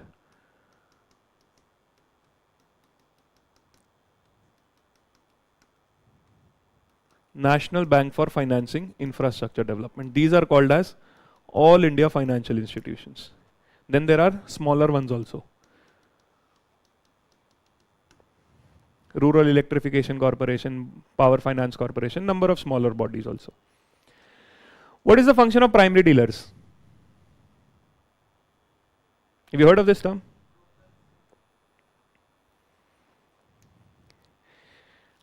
How does the RBI issue government security? How does the RBI issue government security? the RBI on its e-Kuber platform will invite auctions. Who participates in the auctions? How do I know what is the right rate? For this, getting to know the bid, first I will need someone who is going to do book building. That means I will try to know what people can offer. That means I conduct an auctions which is going to help me build the market so that larger people know what is the auction. For example, when I issue a share, how do I know what's the right price of share? Shares right price will be known when you engage a financial company and it tries to bring in bids from certain players. अगर हम share बेचते हैं आप कितना खरीदोगे? This activity where you are trying to know the value by inviting auctions, inviting bids is what is called as the activity of book building. अब same book building आपको security के लिए भी करनी पड़ेगी. For this, the government said or the RBI said, we are going to give license to certain companies which will be called as NBFCs, primary dealers. Primary dealers are going to book build for government securities. ये participate करेंगे और ये market बनाएंगे हमारी. They will know how to participate in this. Why they were called primary? Because they were dealing in primary issuance of government security. That means these auctions participants will be primary dealers. In some cases they can also underwrite. Underwrite is if the whole security does not get sold, we'll buy it. So book building, market making, or even this underwriting is done by primary dealers. Now primary dealers are given licenses of NBFC. The RBI said 10 years later, 95-96 में बनाया था, 10 years later they said primary dealers can be banks also. Start कैसे हुआ? Bank ने पहले अपना एक unit start किया NBFC और उससे ये काम कराना शुरू किया. But 2006 they said banks can also become primary dealers. So that means bank can be a primary dealer or a primary dealer can be a NBFC. Did you understand this? Do you understand the function? ये एक बार जब primary dealers इसमें participate कर लेते हैं, इसमें retail participation भी allow कर दिया है under the retail direct guild scheme. Now, once secondary market comes, this secondary market trading happens on negotiated dealer settlement order matching. This is how the process happens, right? Do you now understand the meaning of primary dealers? The RBI document says liquidity adjustment facility is available to scheduled banks and primary dealers in the country. अब primary dealers दो type के हो सकते हैं. One is they can be as NBFC, they can be a bank doing this function. अब इस logic को use करते हुए RBI और UPSC said NBFCs also get LAF. But you see the problem in this logic. I'll tell you why this confusion arose. Banks को तो मिलता है directly LAF. जो primary dealers as bank है उनको भी LF मिलता है क्योंकि बैंक है वो तो. इनके लिए 2021 में RBI brought a facility called standing liquidity facility, the SLF, that they will be allowed to borrow from the RBI. They set up a limit 5,000, 5,500 crore at the prevailing repo rate. This was introduced only for standalone primary dealers. Now you understand? इस logic को use करते उन्होंने NBFC का yes they दिया LAF. एगो yes नहीं है answer, सिर्फ प्राइमरी डीलर्स के लिए है. So that means LAF is available to banks which also work as primary dealers. Standing liquidity facility, which is a component of LAF, is given to primary dealers who are registered as NBFC. Limit decided है कितना पैसा मिलेगा. Securities रखवा के you will have to give, you can take money at repo rate. It is called as standing liquidity facility. Is this clear? Now, three things you should not confuse. ये थोड़े similar sounding terms हैं. One is standing deposit facility. This is for deposit with the RBI by the banks. One is standing liquidity facility. This is for standalone primary dealers to take money from RBI. Third, there is a special drawing facility. इसको भी SDF बोलते हैं. What is this? What is special drawing facility? Special drawing facility और special drawing rights हैं. सारे SDR, SD confuse हो गए इकट्ठे. What is special drawing facility? इसीलिए ना ये 3 क्लास में कुछ होगा नहीं. Can the government borrow from the RBI? Can the government borrow from the RBI? Only temporary loans mentioned under section 17 of RBI Act, and this facility is called as ways and means advances. कि आप 90 days के लिए you can take money at repo rate, which can be extendable to 14 days, but the repo rate will be paid repo plus 2. This is called overdraft. This is ways and means advances. Can the state government borrow money from the RBI? There are 2 facilities now. If you use the same facility, 90 days at repo, limit to be decided by RBI, this is called as normal ways and means advances. But if the state government has made investment in particular government securities or has put money in consolidated sinking fund or guarantee redemption fund, these are 2 reserve funds created by the state with the RBI.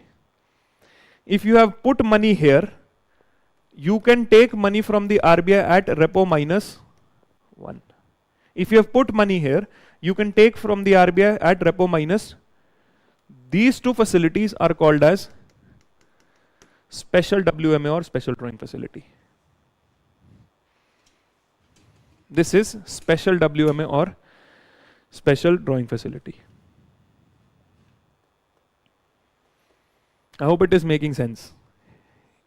This is RBI bank deposit facility. This is primary dealer NBFC borrowing facility. And this is state from RBI special borrowing facility.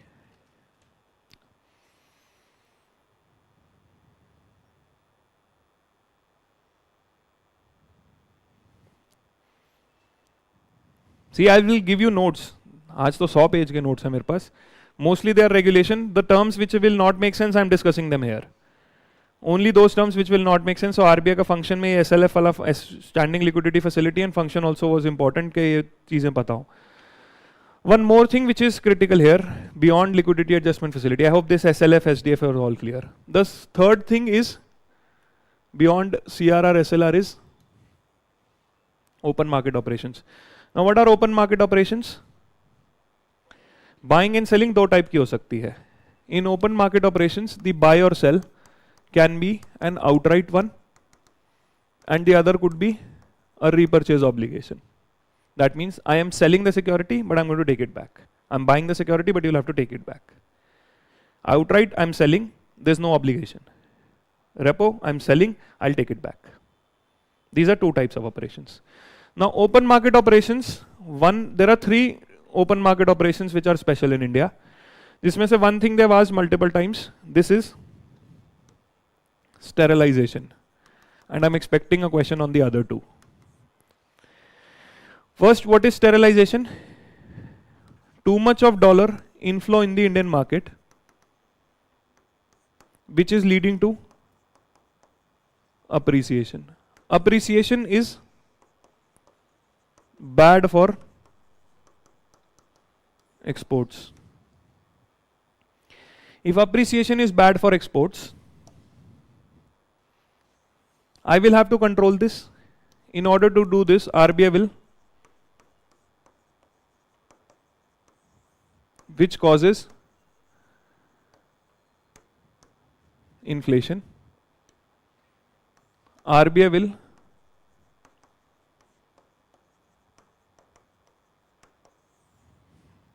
one plus 2 is called as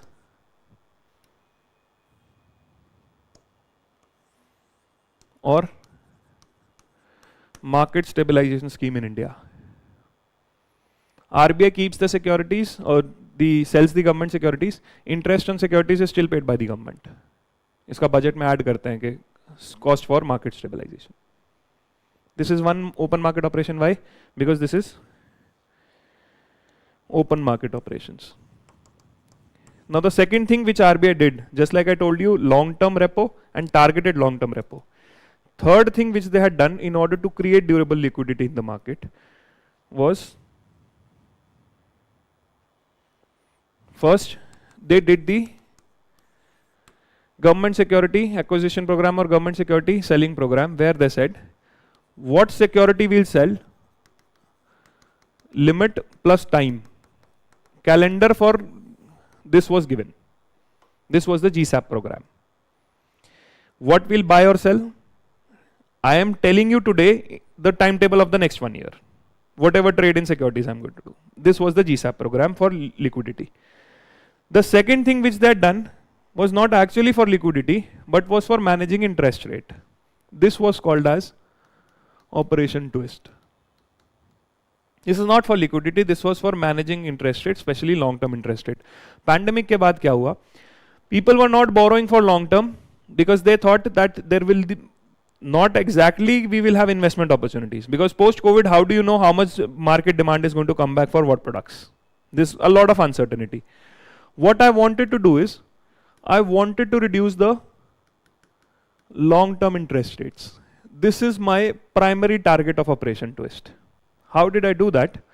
Can RBI reduce the long-term interest rates? RBI can reduce the short-term interest rates, repo and all. और एक दिन के हैं तो उससे market में short term cost of money change हो रही है और हर 3 महीने चेंज होगी because MPC will have a meeting every quarter. How will they change it? Long term interest rate.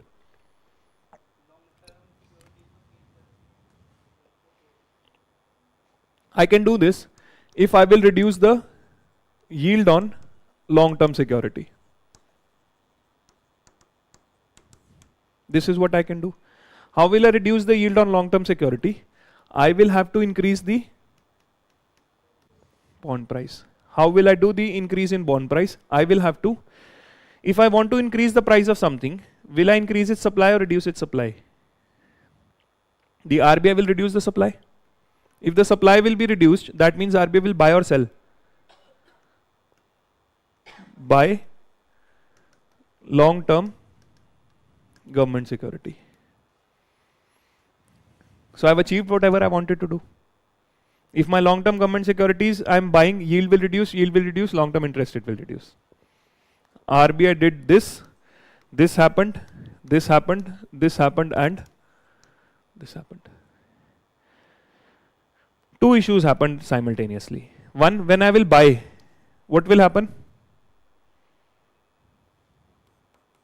Money supply will increase. And second, the savers are penalized. People who were saving their money, putting the money in these investments, they are penalized. They can withdraw the money from the economy or not put the money in this market. With outside they can take, they're also putting in other assets. Gold, real estate, cash. But they'll not put here. Why? Because long-term interest rate कम हो गया. 6% मिलता था, 4 मिल रहा है. In order to tackle these two, what they do is, I will have to increase the short-term interest rates.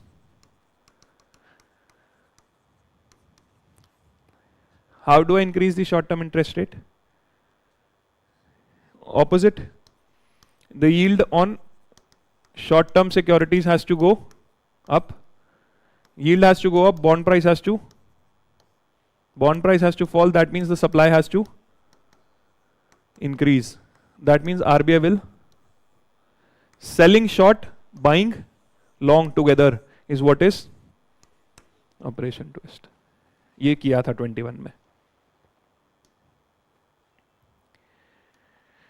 What happened? This is my yield curve. Time, and this is my interest rate or yield. Interest rate or yield. Because of simultaneously buying and short, the curve has long term is less and short term is more. this is regular, and this is twist.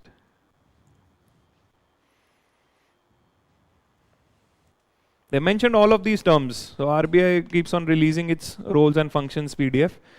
उसमें उन्होंने तीनों चीजें mention की है. उन्होंने long term repo बोला है, variable repo बोला, टारगेटेड लॉन्ग टर्म बोला, एंड ट्विस्ट बोला है. I'll tell you one more. What is quantitative easing? Quantitative easing का पूरा explanation this year survey is also given. They've talked about the quantitative easing infinity trap. This is also open market operation, but this open market operation is highly intense. This is why it's not used the term, but it's called as an unconventional monetary policy. What if the economy witnesses a particular shock, or there is a severe slowdown? If there is an economic shock like 2008 financial crisis or pandemic like slowdown that happens in the economy, what is the impact on consumption and investment? What is the impact? Will people consume? Investment? Because income impact होती है, savings impact होती है, सब कुछ खराब होगा shock के बाद. How will the central bank try to push this up? They are going to reduce the interest rates. Now if they're going to reduce the interest rates, and I know that interest rates are so low, they can only move up. What will this cause? I know interest rate is so low, it can only rise in future. All people are going to hoard cash, they are not going to consume, and the business is not going to. अबे दो reason के वजह से होता है. First is, I know if it is going to rise in future, what will be the impact on asset price in future? Let us assume the bond is the asset. So if the interest rates in future are rising, what will happen to the bond price in future, or what will happen to the yield on the bond in future? If the interest rates of future are high, what happens to yield on the bond in future? This will also be high. If this is going to be high, what is going to be a bond price? The asset price is going to fall. Will someone buy a particular asset whose price is going to fall? That means no consumption, no investment. That is one. Second reason why it will not happen. Mostly when the economy is witnessing a shock or slowdown, do we expect inflation to happen or deflation to happen? Will the prices rise or prices fall? Growth, inflation happen together. When the demand increases, supply tries to match it, prices are also rising and growth is also happening. Growth inflation trade-off is this is what we call. But if the economy is witnessing a shock, prices will increase or fall. एक pandemic जैसा slow down आ जाता है तो लोग अपनी दुकान के आगे सेल लगाएंगे या महंगा बेचेंगे? If people are not buying, they know, और मेरे पास स्टॉक है तो महंगा बेचेंगे सस्ता बेचेंगे? सेल कब लगती है? Always inflation and growth are mixed until unless stagflation happens. Growth, shock or slowdown is always going to bring a, जो वो साइकिल नीचे जाएगी तो प्राइसेस कम होते जाएंगे ना, deflation. Now if there is a case of deflation, do consumers make a price or do they make a consumption during deflation? I know today the price is 100, tomorrow it is going to 90. The next day it is going to go to, when will I make the purchase? 85. I will wait. Why? Because I know prices will fall. That means I will again. Second, think from the perspective of borrower. One who borrows money, he benefits in inflation or faces a problem in inflation? Benefits. Why? Because his real interest which he has to give is nominal minus inflation. If it is nominal minus inflation, I have took a loan at 5%. Now inflation is minus 4%. Why? Because there is, how much return I have to give? That means your real cost of borrowing keeps on increasing. Real cost of borrowing is increasing. Consumer is not buying. all of the interest rates low which I had made, this is getting, this is called as a liquidity trap.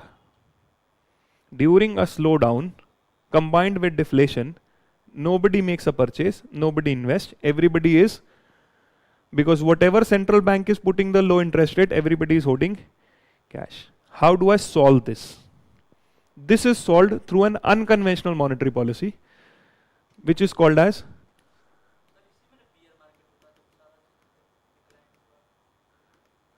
yes, bear market, though bear investors will make money. How will we solve this? This is what the term, the meaning you should know. This is an unconventional expansionary monetary policy.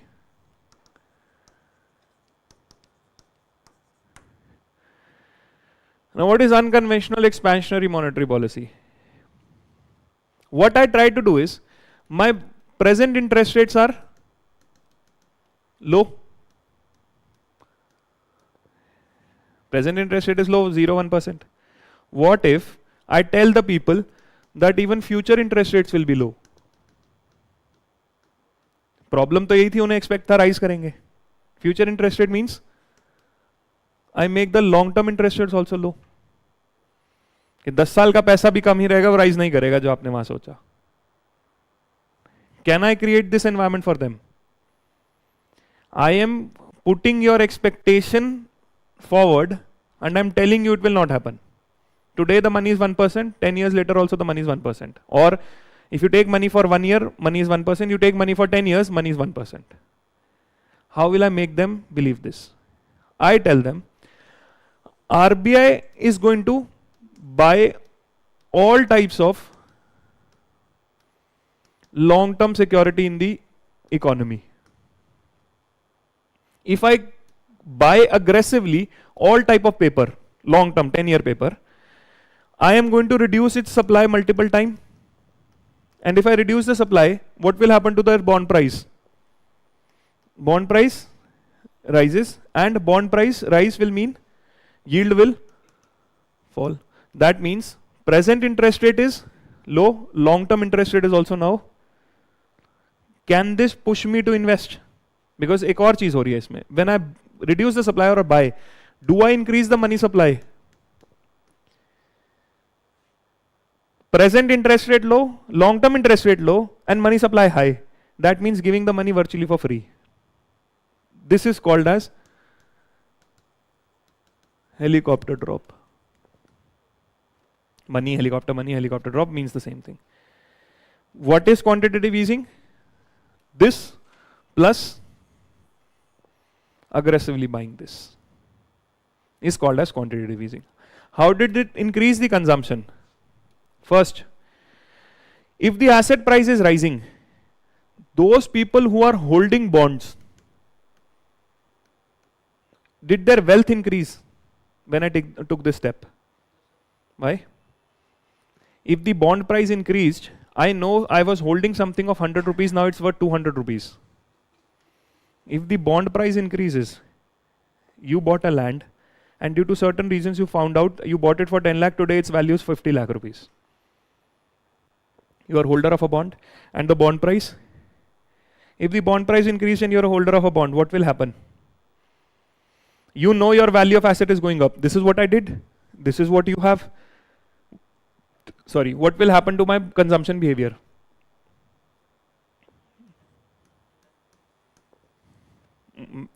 Wealth effect, which will I will invest because now I know I'm rich because my assets are increasing in size. Second, yield is less and money supply is more. What will happen to investment? Both consumption and investment. I have escaped the liquidity trap. I did not allow it to enter. This is quantitative easing. The survey explained the present problem is because of this. Because if this is going to happen, two things just tell me, I'll tell you one small implication. Who's holding the bond in a slowdown? Rich or the poor? Who's more likely to get money from the bank? Rich or poor? That means both consumption and investment are concentrated in the hands of few.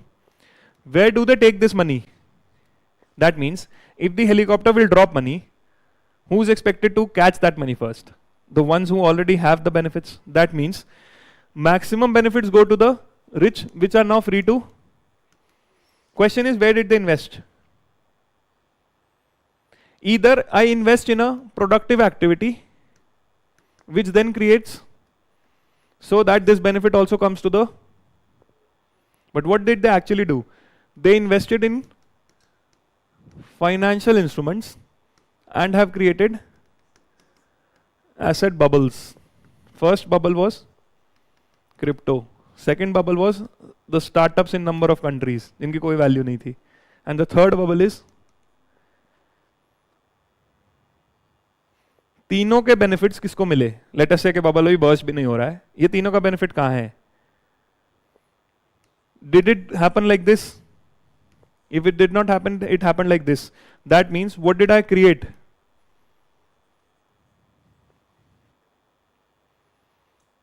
ये आज की problem है.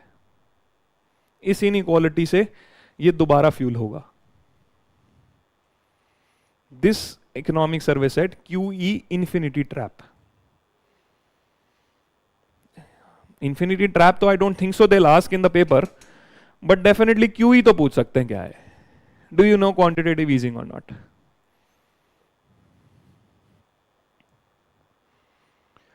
You just need to know the meaning of quantitative easing. I hope I've made it clear what quantitative easing is.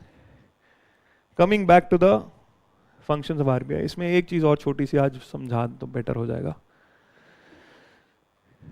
First, RBI has control over banks. Banking function, in fact, of the RBI also. Lender of last resort, banker to government. Banker to government में one thing you have to know clearly, that RBI Act does not mention it as a banker to state government. States have to sign an agreement with it. Section 21A says banking functions of state governments undertaken via agreements. Agreements are statutory, parliament pass करेगा. Center government का they have been forced to serve as right, obligation and right to accept money for central government account. By section 21 mentions 20 and 21. What RBI cannot do? RBI cannot engage in trade or commercial activities. RBI cannot purchase shares or granting share-backed loans. It cannot mortgage or participate in immovable properties. It cannot make loans to certain categories.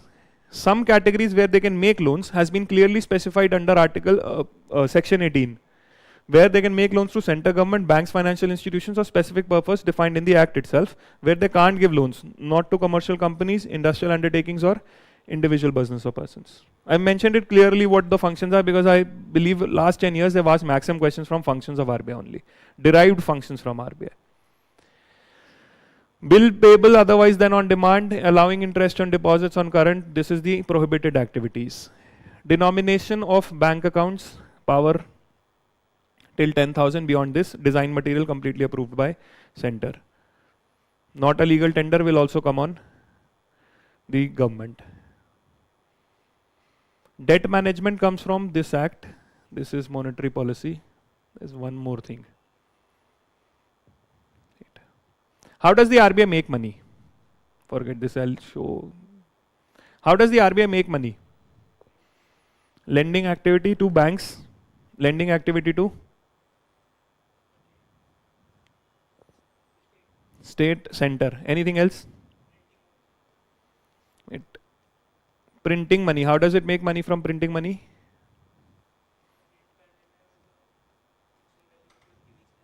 That is called seigniorage.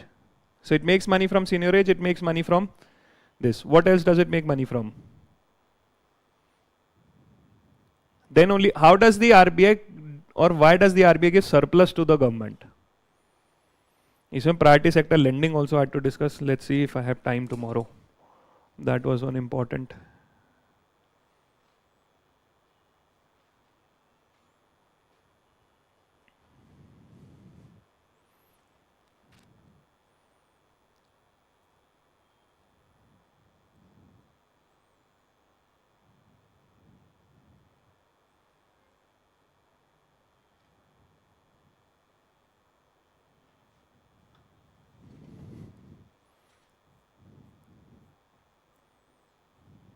Yes, this.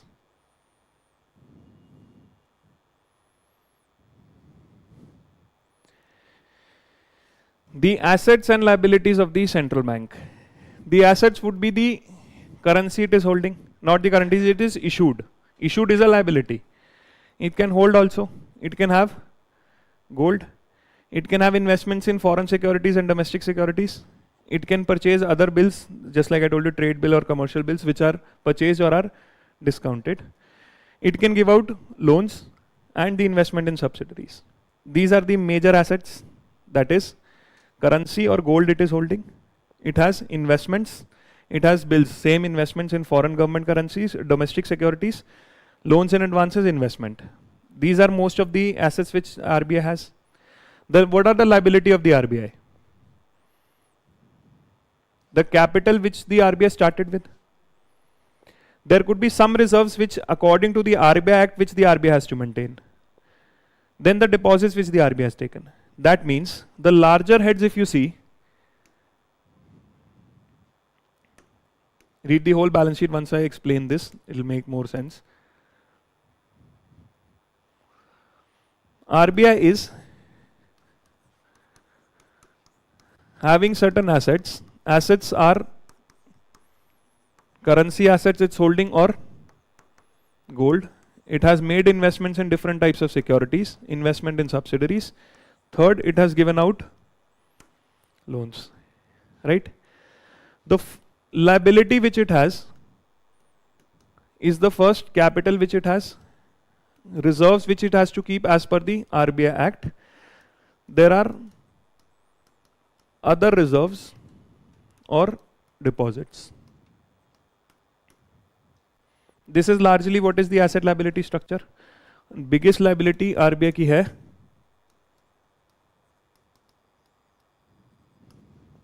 right? Now if we understand from this larger picture only, there are other heads also, just read, you'll make sense. Just to give a broader idea. If you read this larger picture, do you think RBI makes more money than it spends money? One currency issued is no interest. The only interest it has to pay is on. It earns money from investments, investment in subsidiary, investment in bonds, different types of this, and also loans. Out of this money received and this money given, which is more? That means RBI is going to make certain surplus. Because securities earns its interest, but they don't have to pay it on this. That means largely RBI has earned surplus. Now, how much surplus should the RBI give with the? How much surplus should RBI keep it with itself, and how much it should give it to the government? This is something which has to be decided every year. For this, there is an economic capital framework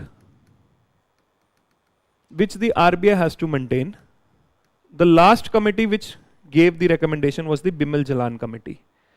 They said the total balance sheet, whatever money you are making, your economic capital framework should be 20.8 to 25.4% of your balance sheet. If you maintain this figure, you decide what figure you have to maintain, this or this. If you maintain this figure, beyond this, surplus can be transferred to the government.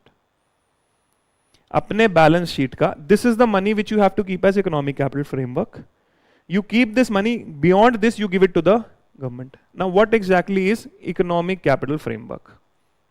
Economic capital framework of the RBI would include what is your capital, what is your reserves, what is your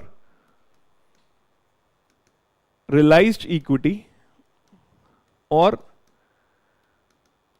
contingency risk buffer, and revaluation reserves.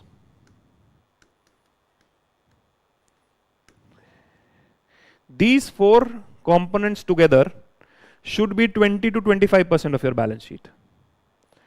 What is the meaning here? This is capital, is the starting capital of RBI 5 crore rupees. Reserves are something which you have to keep as per the RBI Act 1934. Now what are the other two? Realized equity. retained earning, that is contingency risk buffer, in which I have contingency fund and asset development fund. What is the meaning of this? At any point of time, RBI is facing certain risk. What are the risks which it can face? Market variables can change. There could be some type of operational risk or financial risk it is facing. Right? In order to protect against myself from risk, I need some money. How much money is enough for risk? Out of my total money, in order to cover this risk, I have to keep some money in contingency fund in order to cover for this. For asset development, I have to keep some money.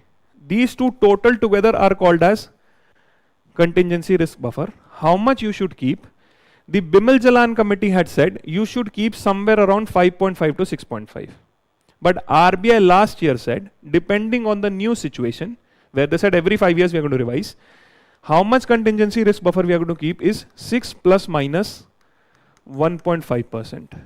That is 4.5 to 7.5% is what I'm going to keep as contingency risk buffer. This is what is my ratio which I have to maintain. This money I maintain from whatever surplus I have. Remaining I can give it to the government. Major was this realized equity contingency risk buffer, that is these two funds. Money should be 6 plus minus 1.5%. Lower limit I can give 4.5, upper limit 7.5. I decide what limit. If I feel safe, I keep 4.5. If I feel unsafe, I keep. But 6 plus 1.5 is my contingency risk buffer. Remaining I can give surplus. What is revaluation reserve? The RBI is holding gold. RBI is holding investment, bonds, whether foreign or government. Now, is the value of this gold or investment changing with time?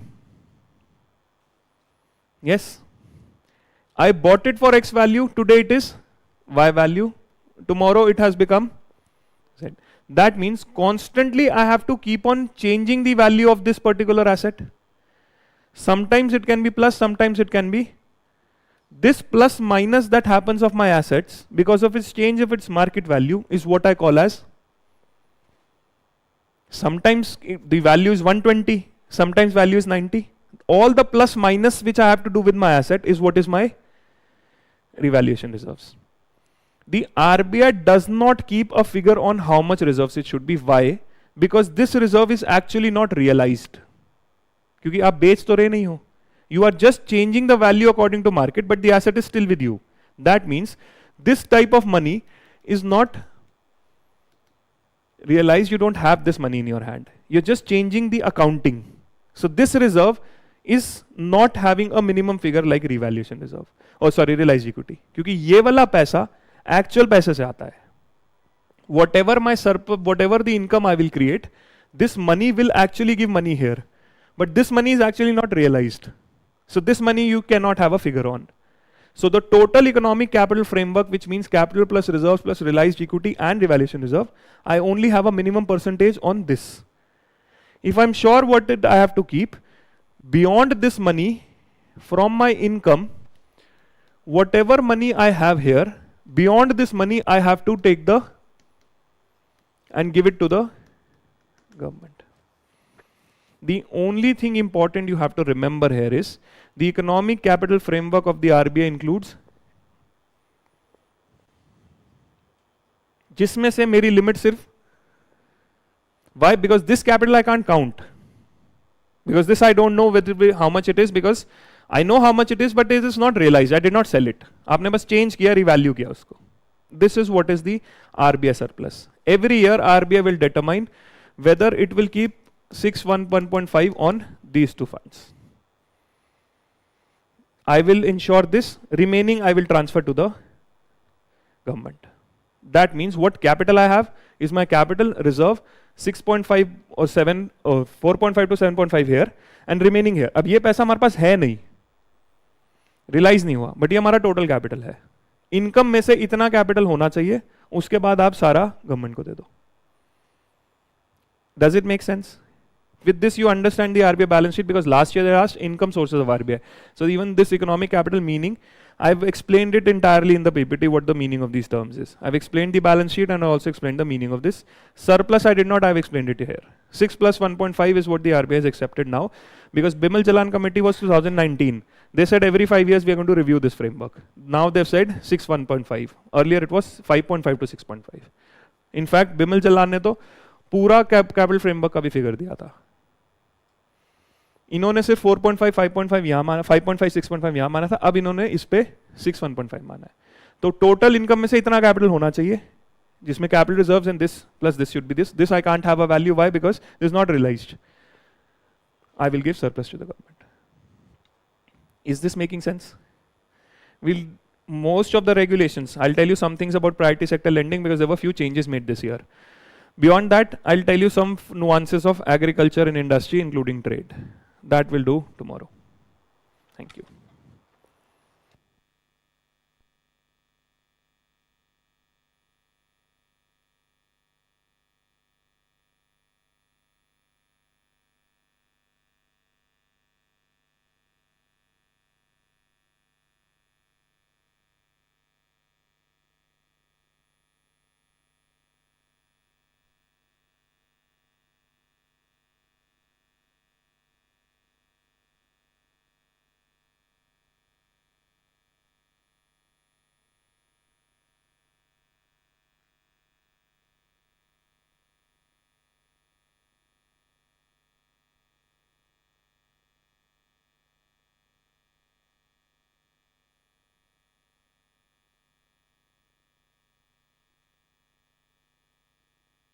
The issue with most UPSC aspirants is not effort, it is foundation. A strong foundation means three things. Learn in the right sequence so subjects reinforce each other. Apply early through answer writing and testing. Correct continuously through proper diagnosis and feedback. This is what the GS Foundation course at Vision IAS is built around. Connected GS coverage, not isolated subjects. Early writing and testing, not last-minute panic. Diagnostic test analysis with clear corrective steps. Current affairs organized into usable themes for prelims and mains. Regular mentorship to prevent drift. Effort is common, structure is rare. If you are serious about UPSC, start by getting the foundation right. Upcoming classroom batches: Karol Bagh 9 March 11 am, 13 March 8 am and 24th March 5 pm. And GTB Nagar batches for English 17 March 8 am, 25 March 6 pm. And for Hindi, 16 March 11 am. For more details, visit our website or call us on the given numbers. UPSC 2027 का लक्ष्य जितना बड़ा है, उसे पाने की योजना भी उतनी ही स्पष्ट और संगठित होनी चाहिए. विजन आईएएस लेकर आया है क्लासरूम फाउंडेशन कोर्स 2027 के 12 से 14 महीनों का एक ऐसा सुव्यवस्थित कार्यक्रम है जहां आपकी तैयारी एक अनुशासित और वैज्ञानिक ढांचे में आगे बढ़ती है. यहाँ क्लासरूम लर्निंग के साथ साथ आपको मिलता है लाइव और रिकॉर्डेड सेशंस का विकल्प, जिसे आप अपने व्यक्तिगत ऑनलाइन पोर्टल के माध्यम से कभी भी और कहीं भी एक्सेस कर सकते हैं. तैयारी के सफर को और भी प्रभावी बनाती है हमारी व्यक्तिगत क्लासरूम मेंटरिंग.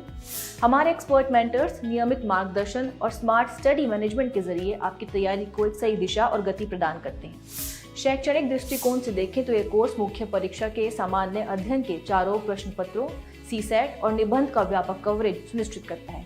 विषयों की समसामयिक समझ विकसित करने के लिए मासिक करंट अफेयर्स मैगजीन और रिवीजन क्लासेस के साथ साथ पीटी 365 और मेंस 365 की विशेष कक्षाएं भी इस कार्यक्रम का अनिवार्य हिस्सा हैं, ताकि स्टैटिक और करंट अफेयर्स के बीच एक सटीक संतुलन बना रहे.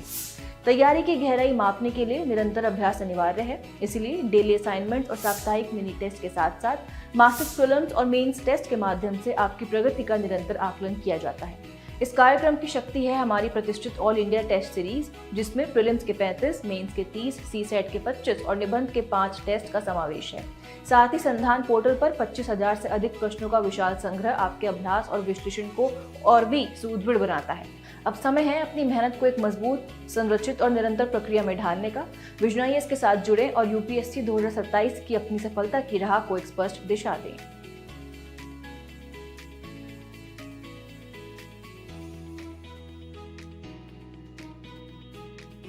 Prelims is in 3 months.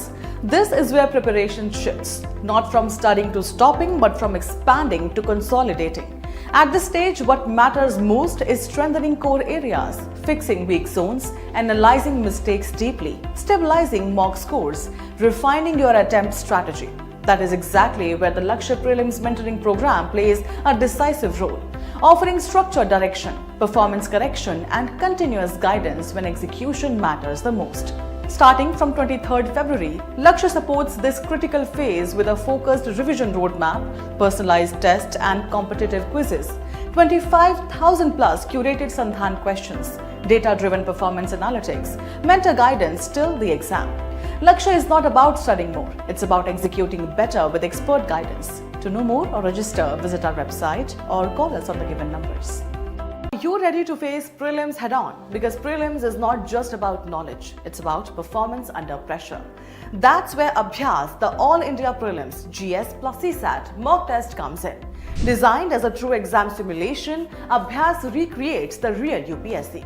Prelims experience the same pattern, the same time constraints, and the same intensity. It places you in a national arena, competing with aspirants across India, backed by an all-India ranking that reveals your true standing. Attempted by 1 in 3 top 50 rankers, Abhyas has become a trusted benchmark for serious aspirants. With detailed post-test analysis, live discussions, and complete syllabus coverage in both English and Hindi, it ensures your preparation is not just extensive but exam-ready. 3 full-length offline simulations will be conducted across 100 plus cities on 5th April, 19th April, and 10th May. From 9:30 am to 11:30 am for General Studies, that is paper 1, and 2:30 pm to 4:30 pm for CSAT, that's paper 2. Challenge your preparation, test your performance. For more information or register, visit our website or call us on the given number. All serious aspirants are able to solve polity, economy and geography questions in the prelims. But when it comes to ancient and medieval history and art and culture, everyone stands on the same platform. Whether you are a fresher or a repeater, attempts don't matter here. Most aspirants end up guessing answers, relying on vague recall and finally getting stuck in a dicey zone near the cutoff.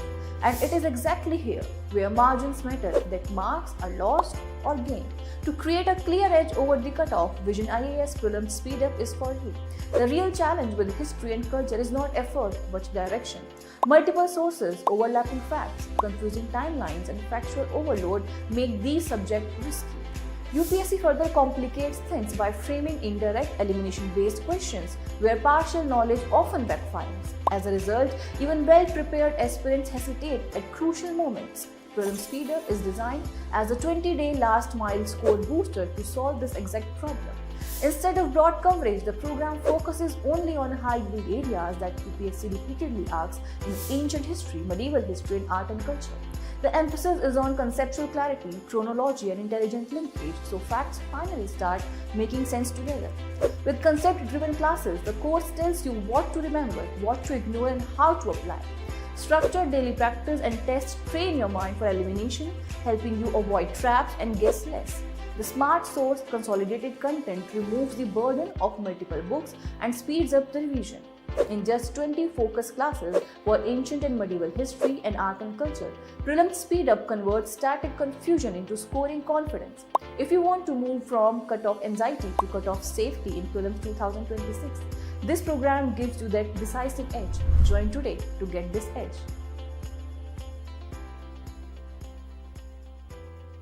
Every UPSC result proves one thing quietly: success does not begin at the final stage. It begins much earlier, with the kind of foundation a student builds.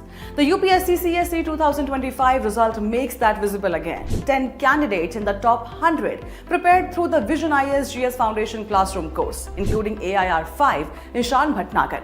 That kind of result is not built on motivation alone. It is built on the right sequence, the right guidance, and the right correction.